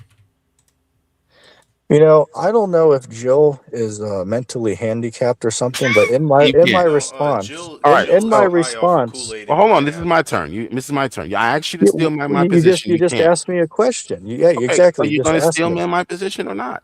What is my position? If And you what if you you be just said. quiet, hit. I don't want to He, mute you. Be quiet. he's hyper off of What I I thought Kool-Aid. this said. was my What turn. what I said. What is your? Why are you acting like a little kid Okay. on me? I'm Can you simply grow a asking you to stack and steal act like a man my man? What? position. Can you Okay, do and that? dummy, I said I will. Can you Okay. Go be ahead. I'm quiet and muted. zip Go your ahead. I'm mouth? muted. Let's hear Okay, it. now Go ahead. first of all, I want to say if he listened to what I said in response, I literally said, "Yeah, let me steal man his position," and I directly answered what he asked me. I'll do it again. I said, "So his argument with Mark 13 was, well, he went into the Hebrew and tried to say that such and such word actually means a different context. So Christ was saying that he actually does know the um the day and hour in the original language. In a nutshell, that's what you were saying, correct? You there? He had a stroke and died. I mean, I see him typing away in the comments down there. Yeah, his feelings are hurt. He's hurt that you All exposed right. him. Can you steal man my position, please? What was my response to your question about Jill, Jesus not for the knowing the day or the for the hour? second time, I literally just did. Like, I don't No, know you if did you keep not, sir. muting What was my yourself and not position? listening. I Oh, gave you an answer. I no, you said did. you were Okay. saying that Go ahead. I'll I'll give it one more time. Pay Mm, attention. Your okay. your argument was, as you said in Mark 13, that if we look at like the original language, the definition of the word in like the Hebrew actually means something other than what I'm claiming. You're But claiming, well, what did it actually? What does it he does actually mean? actually know, he does actually know in the original language it was like a different word that was used. In a nutshell, that was your Right. breakdown What of the was that text, word? correct? What What was was that that word? word? Yeah. Off the top of the head, I can't say because you've Okay. been So let blabbering and me repeat my. interrupting, so I can't All say right. the So exact word. all right. So let me repeat the argument again so that you stop repeating a failed argument that I just debunked. Well, I Okay. don't The think question. The anybody's. I question don't. is. Hold on, no, hold up a second. I don't think anybody's repeating some failed argument. I went to Christ's direct words out of his own mouth, where he said that only his Father knows the day and the hour, not him or the angels. So that was a backup to Mark. I went And to I told you Matthew what that meant. And you 24. forgot already. So let me Wait, repeat myself. hold on. No. Hold up a second. We're not going to do this. You did not address Matthew 24. I brought Okay. that up in You response to you you, and you moving are to yet Matthew to 24 address now. that. So you're welcome to address that, but Matthew you have not 13. addressed that. Matthew 13, sir. Don't tell me what I haven't addressed No, when you were talking nobody about brought up Matthew Matthew 13. 13. I believe you're Right. And referring then to you Mark switched and 13. moved the goalpost like I No. could. This shows you're not paying attention. I did You not moved the say goalpost to Matthew. another I did. chapter, dude. What was the verse I said? Okay. Matthew 13 was the first verse you brought up. Why are you bringing up Matthew 24? Stay in one You, chapter, bro. I but asked you you to see, steal man my position. You're you're wrong moving though, because already. I didn't bring up Go Matthew read the chat. 13. Read the chat. I put in the chat that you would try to move the goalpost to another chapter. We're in Matthew 13. I asked you to steal No, man my we're not position. in Matthew. We're not Yeah, in Matthew that's where it 13. says Jesus doesn't know. No, it's Mark 13, dummy, not Matthew 13. Read. Thank you. I didn't say I didn't have a response, but I'm trying to Did respond to you Matthew 13. before? Did you even hear what I said? You said that Word. I didn't have a response to Mark 24. I Me never got a too. chance to No. respond to Mark Hold, 13. hey, Jill, zipper your mouth for 10 seconds. You got the Okay. verses flip flopped. I said that my opening verse was Mark 13, not Matthew Mhm. 13, and then my second counter to you was Matthew 24. Okay, so why are you So you bringing up got the him flip second flop. counter? Why are you You being got him dishonest and backwards bringing up? because you're not paying Okay, no, attention to what's okay, I being got the talked about. verses You're backwards, but the blabbering. concept, the point I was saying is why are you being dishonest and trying to pile on before I even have a chance to answer the Mark? You're bringing up Matthew. Let me answer to No. Mark. What I Let me did, answer to Mark, what I and let hey me hey let Jill, I listen. I don't want to keep muting you. I want you to be able to have then allow a for me to fruitful. speak. Then I you said it was my turn. hold on a You second. two are No, so hold up a cute when second. you It's You my guys turn. tried to It's argue. bring my in turn. another another Hey, passage. it is my turn for 30 seconds. What I said is I brought up the second verse in counter to your argument about Mark 13. I said, well, hey, hold up a second. Even if you wanted to argue about that particular verse, here's a response where Christ himself directly says that he don't know and his Father knows. So you can't really best that. That's the word of Christ directly out of his mouth. That was my counter to what you said. As I said, Jill, you're just trying to blabber away and not listen to what's being talked about. You know, if you paid attention and actually listened, it wouldn't have to be as hectic as it is, man. Mike's yours. All right, so you brought up you brought up Mark 13. Let's stick with Mark 13. Don't lie to your audience and tell you that I did not respond to Matthew 24 when I didn't have a chance to even respond to your first question about Mark 13. And you can't even steel man my position about Mark 13, but you want to dishonestly jump to another passage.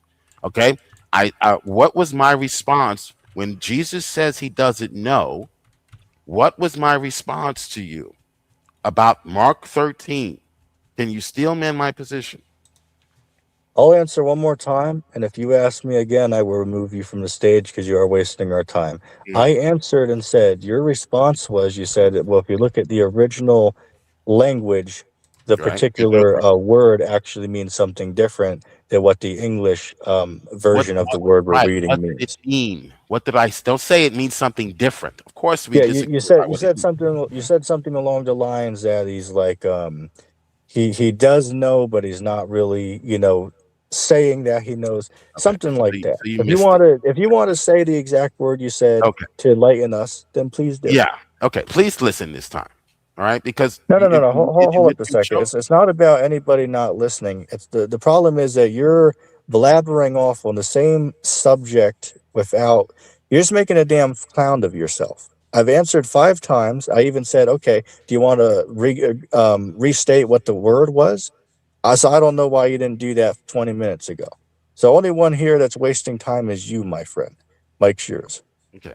So you waste our time. You waste our time. You wasted about 20 minutes because you didn't listen to my answer. And that's why you couldn't steel man it. All right. So please listen to the answer that I'm going to give you so that you don't continue to ask me the same question over and over again when I've already answered that question. Okay. In the Greek, to know, and Paul uses the same word when he says, I know nothing. That means that he's not declaring something. He knew a lot of things. He knew English, he knew math, he knew other languages, but he's saying this is the only thing that I will declare or I will make known to you. This is the only thing that I'm going to preach to you.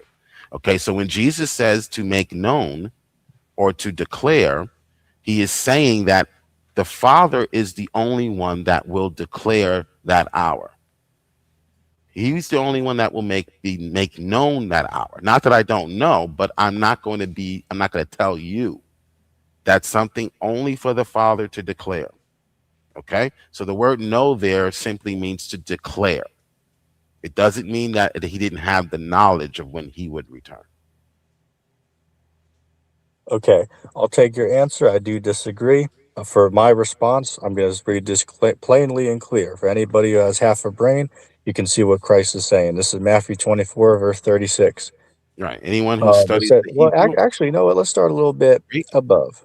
Let's start above. Let's go to 35. It says, heaven and earth will pass away, but my word shall not pass away. But of that day and that hour knows no man, no, not the angels of heaven, but my Father only. So Christ isn't saying that he's unsure about it. Here he says that only no, his that's not Father my knows. response. So Jill, let's Well, hold on, brother. Hold on. wait, no, You hold just up a straw second. man It's my my response. chance to talk. So let me ask you a question. So in Matthew 24, what word would you point to here in this particular We're still verse? in Mark 13, okay? We're still in Well, Mark. wait a second. You're Before not you going to tell me move to where we're another still at. I brought up both of these verses to right. So counter we're you still because discussing your statement hit.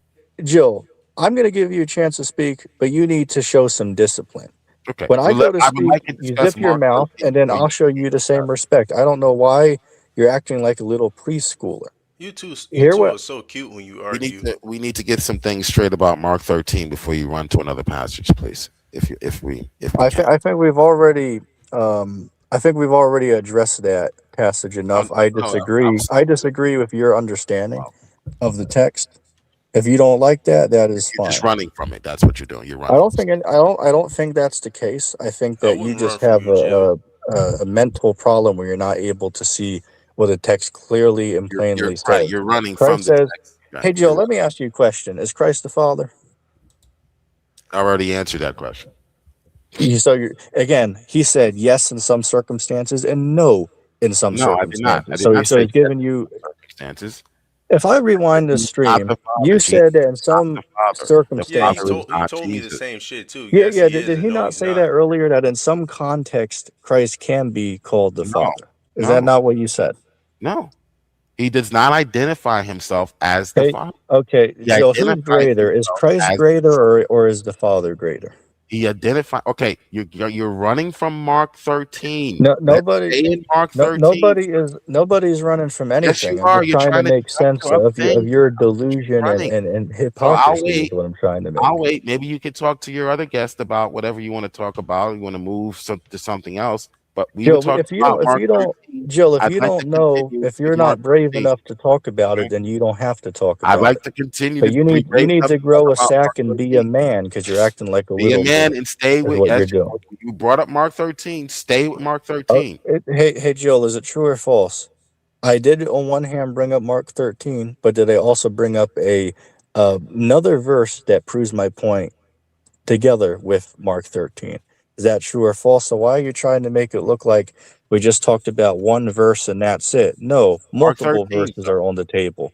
why are you running? Not only that verse though is the You're problem. running. I showed you the. Let me Go know ahead. when you're ready to talk about Mark 13 again. What is there to talk about about Mark 13? I acknowledge your position. I disagree with your position.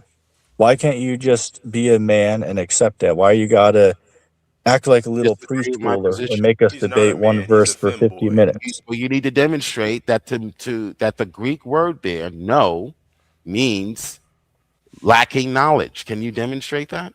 Well, I would demonstrate going by the context of what the text says. When he says that of that day and that hour, nobody knows, no, not the angels of heaven, neither Christ, but only the Father.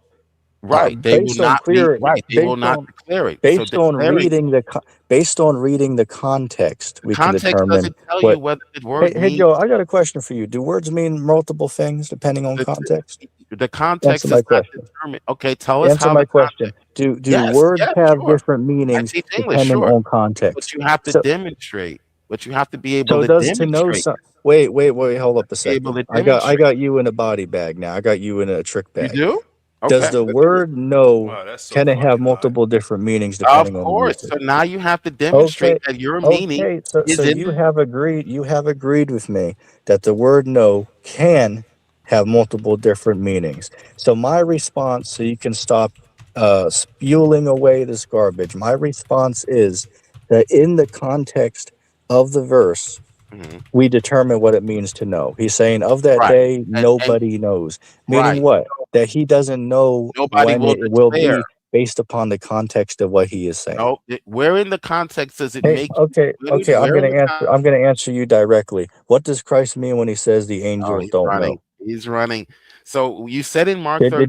Did you hear what I said, Joel, or not? I asked you on Mark 13. I asked you a question. Did you hear it? Yes or no?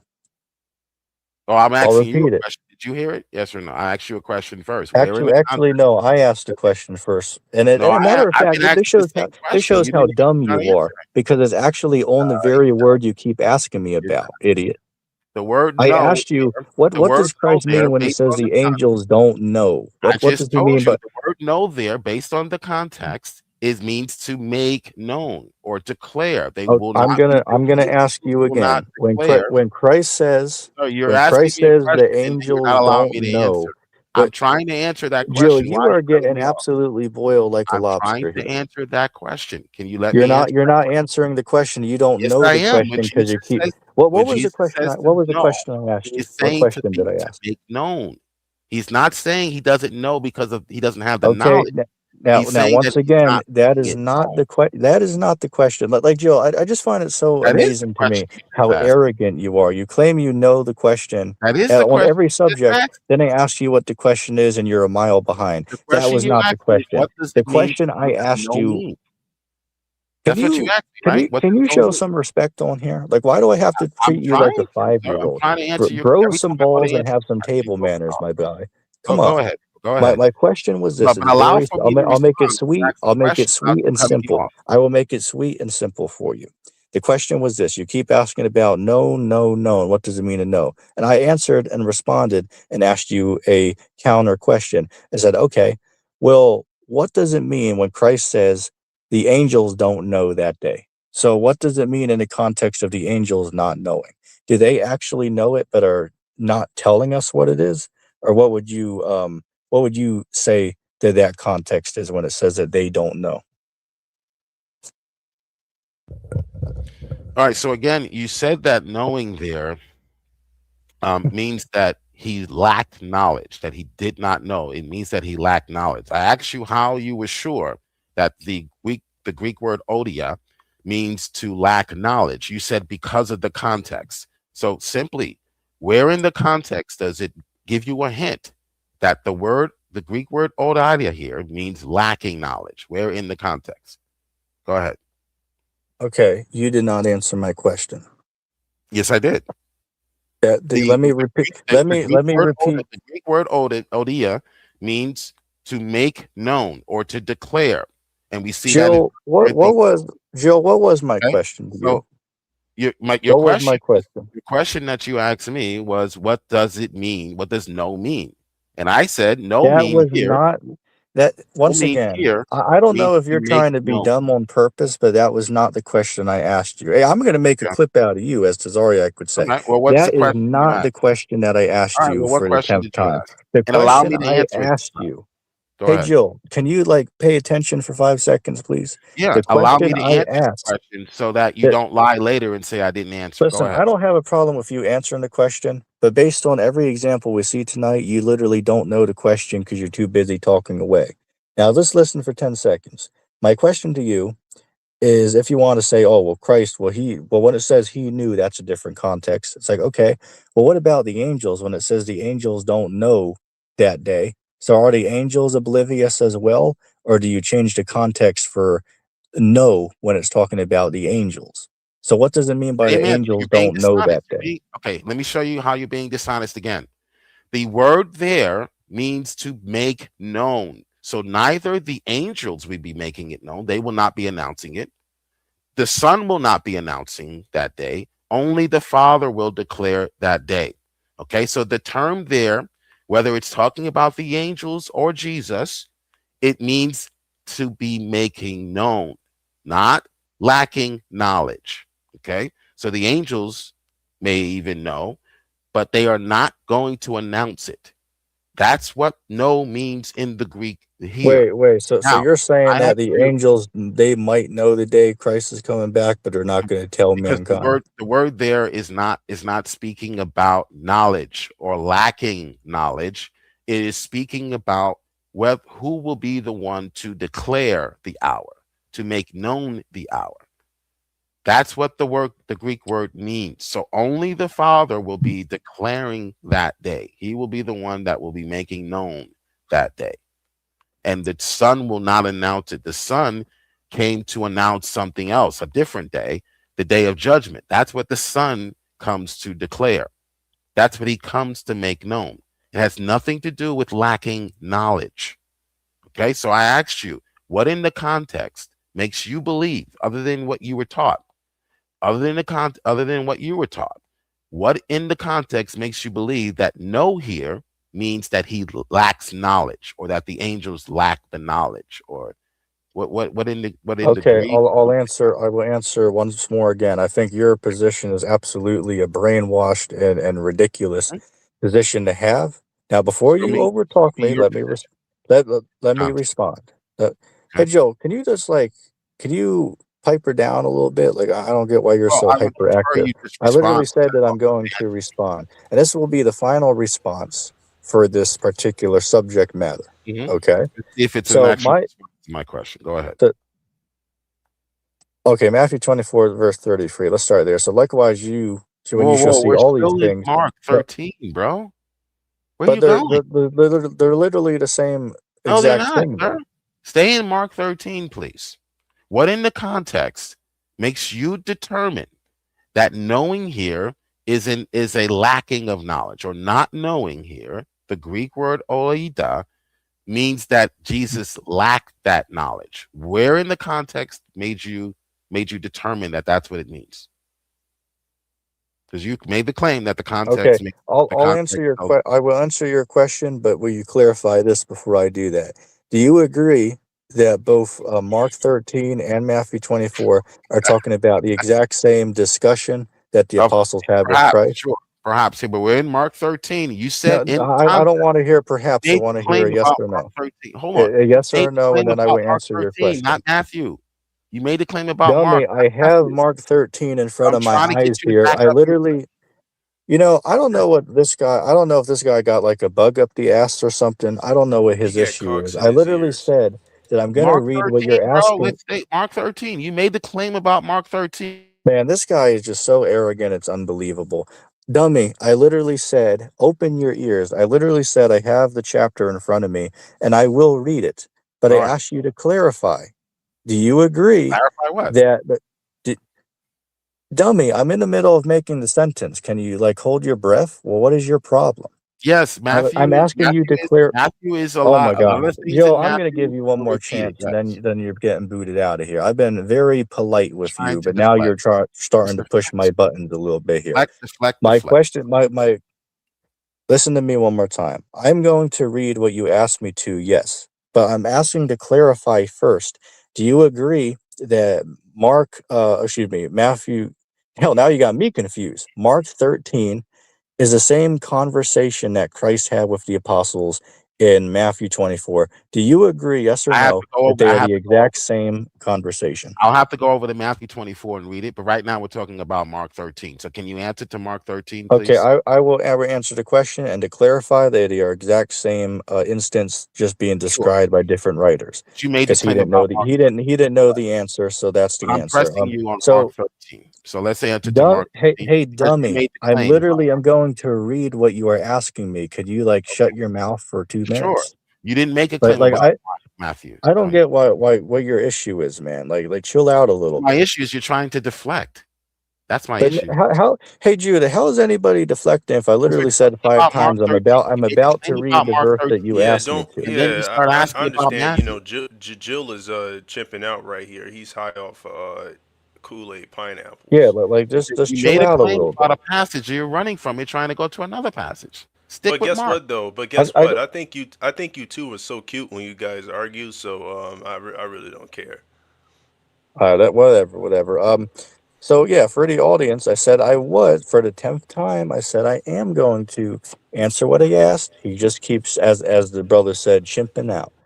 So let's go here. Mark 13. Let's Okay. start Now, above. can I repeat my question again so the audience can remember what it is you're supposed to be looking for and finding? Okay, my Yes, question sir. was, since you believe that not knowing here it's a matter of him lacking knowledge when it says he will not know, he does not know. You said that means he lacks the knowledge, and you said that there's evidence in the context of Mark 13 that proves that this means he lacks the knowledge. So you're going to show us that, right? Go right ahead. Yes, sir. Okay. Now, Mark 13, let's go to 29. It says, so ye in like manner, when ye shall see all these things come to pass, know that it is near, even at the doors. Verily I say unto you that this generation shall not pass away till all these things be done. Heaven and earth will pass away, but my word shall not pass away. But of that day and that hour knows no man, not the angels which are in heaven, neither the Son, but the Father. Now, real quick, he tries to say that the word here knows, it means will there not declaring it. So real quick, I want to point out to prove my context is correct for this verse. It says at the top, "But of that day and that hour knows no man." Okay. My counter to him would be, so when it says knows no man, so is no man declaring the day either? Uh-huh. Right. No So one, doesn't that no mean that they man, don't know what it no is? angel. Let me answer you. No man, no Man, angel. this guy is just No, absolutely unbelievable, hold on. Let man. me answer you, bro. This is Hold on. crazy. Let me answer you. Don't no, we don't need to banter. We're just reading the text. Let me answer you. Yes. No man, no angel will make known that hour. Only the Father will be making known that hour. So again, you did not. I would like you to go back into context, and when you get to the point where it is showing you that, hey, this is the evidence that it's talking about lacking knowledge, let me know. Don't just read 4 or 5 passages and say, see, when you get to the point where it says, we're here, Jill, this is where it says, this is my proof that it means lacking knowledge. Where in Mark 13 did you find any evidence that the Greek word here in the context, in the context, that it means lacking knowledge? You Okay, didn't show me that. I'm gonna answer his question one more time, and then we're You moving didn't on. answer. You didn't show me in the I, context. Where in the Dummy, context? I literally said I'm gonna answer you one more time. What I said is by reading the context here, it clearly is indicating that when it Okay. says no, keep in mind it says of that day and that hour knows no man, Okay. not even the angels, neither Christ, but All only right. the Let's try to Father. do it this So way. so hey, I'm not even finished Try- talking, idiot. okay. Okay, Go ahead. can you Go ahead. like We're going to calm try a down? different. Well, We'll try. I don't know why you're chimping out on here, man. It's really a pathetic and weak way It's in his to move genes to yourself. chimp out. Well, go ahead. Go ahead, bro. We're going to try a different Yeah, angle. We're gonna again, try a the answer is very simple. When it says that of that day and that hour no man knows, not even the angels in heaven, neither Christ but only the Father. Clearly in the context, he's talking about nobody knows what day that'll be. In fact, what is there? even if you ask these dumb Christians walking around, like even on TikTok, Christians are going around saying, yeah, hey, look at you I guys didn't ask you saying for the TikTok. rapture is going to be on a Thursday. Hey, the Bible says that nobody knows what day or hour the rapture will be. So obviously, you TikTok Okay. rapture TikTok watchers doesn't are matter. Okay. false. We don't care And about so, but TikTok. my point is, even the numbskull Christians can acknowledge the We don't context of care this about verse. TikTok, But sir. meanwhile, Jill is a complete bonehead that can't realize it. All right. Now, Let's real try this a quick, different way. Let's try this a different no. Here's what we're gonna do. I'm Here's going what to we're gonna read the do. passage, and you're going to tell me where to stop, where the context is revealing. Here's no. Here's what we are gonna do. He's not. He's not. I'm going to provide. Hey, Jill, if you don't want to be removed from this live stream, when I go to speak, you zipper your mouth. But like, how Nico. disrespectful can you be to a host of a stream? Even if you disagree, I don't see you acting this way. Well, I guess I do see you acting this way on Ace Theo's stream, so I guess it's nothing new for you. But you need to have some manners here. You can So keep him. I want to His show voice another sounds cute. instance here. I'm gonna. Oh man, I'm gonna. Hey, look, it is game over. This is game over right here. I want to show another example where Christ doesn't know something. I want to show another example where Christ does not know something here. This is 2 chapters later in Matthew 26. Let's see what Christ says here. I'm going to start at verse. Let's go to verse 39. It says, "And he went a little further and fell on his face and prayed, saying, O my Father, if it be possible, let this cup pass from me. Nevertheless, not as I will, but as thou wilt." So my question for Jill There is is no third. Christ. There is no verse 39 in Mark No. 13. Hold up a second. If you interrupt again, you're getting booted There's from no the stream. 39 in Mark 13, bro. Hey, dummy. I said Matthew Oh no, 26. we're not going Not to Matthew until you address Mark 13. So we're still addressing Mark 13. I already addressed the No, verse. you I did don't know not. what. No, you did not. Let me know when it's my turn so that we can address Mark 13 because you did not address Mark. All right, hold up. Sit in the back chat for a minute so I can have some breathing room to say this. Don't go anywhere. I will bring you back up in a moment. But since you're a pathetic crybaby, I have to put you behind stage because you can't zipper your mouth for 2 minutes and let the host speak. Very pathetic and weak.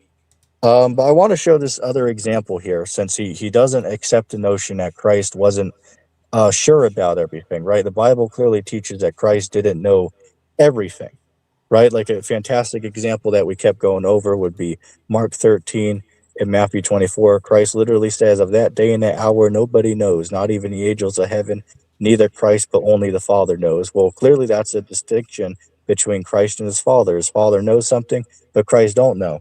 But I'm going to do triple damage here. This is a triple shotgun for the heart right here to show this fool that there's other examples where Christ doesn't know things in the Bible, and he didn't know that because he's an idiot. This is Matthew 26, verse 39. And he went a little further and fell on his face and prayed, "O my Father, if it be possible, let this cup pass from me. Nevertheless, not as I will, but as you will." So Christ didn't know if God was going to let the cup pass from him or not, meaning what? The crucifixion that he was going to have to suffer in the upcoming hours and days, right? So Christ is saying to his Father, let, if it's possible, take this burden from me. But nevertheless, let your will be done, not my will. So this is an example where Christ, he doesn't know what the Father's going to respond with. He doesn't know if the Father's going to burden him with this upcoming trial, or if he's going to let it pass from him and not make him go through it. He doesn't know what's going to happen. He's asking the Father to, if it's possible, don't let this happen to him. But nevertheless, let God's will be done, and Christ will submit to it. But the point of the matter is Christ didn't know what the Father was going to respond with. Why? Because they're not the same. They're obviously separate. But I just wanted to show that example of where Christ doesn't know something else in the Bible, which I believe Jill was oblivious to this particular example. So I will bring him back up here, and I will attempt to give him a chance to respond to this. What I find funny is the dummy's on there ranting in the comment section. It's like, dummy, I literally said if you open your ears, that I would bring you on after I read the text. I don't know why you're acting like a preschool. Oh, look at that! Look at that! The dude actually dropped right when I said that I would bring him back up there. So I want that to be known for the record there, that I told Jill that I put him in the backstage for 2 minutes so I could read a verse, because he's too arrogant and, can't allow anybody to talk other than himself. I told him directly, hey, man, I'm going to put you in the backstage, and then I'm going to bring you back up when I finish reading the text. So give me like 2 minutes. And then, it's a shame. I shouldn't have to do that. You should be able to zip your mouth for 2 minutes while the host speaks. You know what I'm saying? So just to have that for the record, you can go back and listen to what I said. Tell him directly, let me just read this, and then I will bring you back up. But he dipped. So he ran from the debate, ran from the discussion. Let that be just on the record and for the record that Jill dipped from the conversation willingly. He was not removed. He left himself.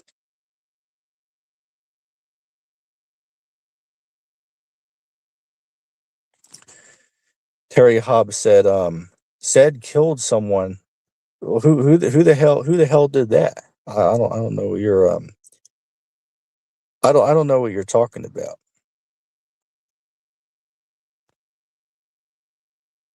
Yeah, it's let me say this. Yeah, for all these guys out there, going around making, false reports about people and, false doctrines, it's totally ridiculous and a lie. You know what I'm saying? It's totally ridiculous how people have to sit there and lie about other people. You know what I'm saying? But hey, that shows you who the real men of the Lord are. Is us out here who, for Christ's name, we're being persecuted, we're being hated, we're being blackmailed, we're getting, threats. We're getting all those things for the will of God, for just teaching the will of God, teaching what's right.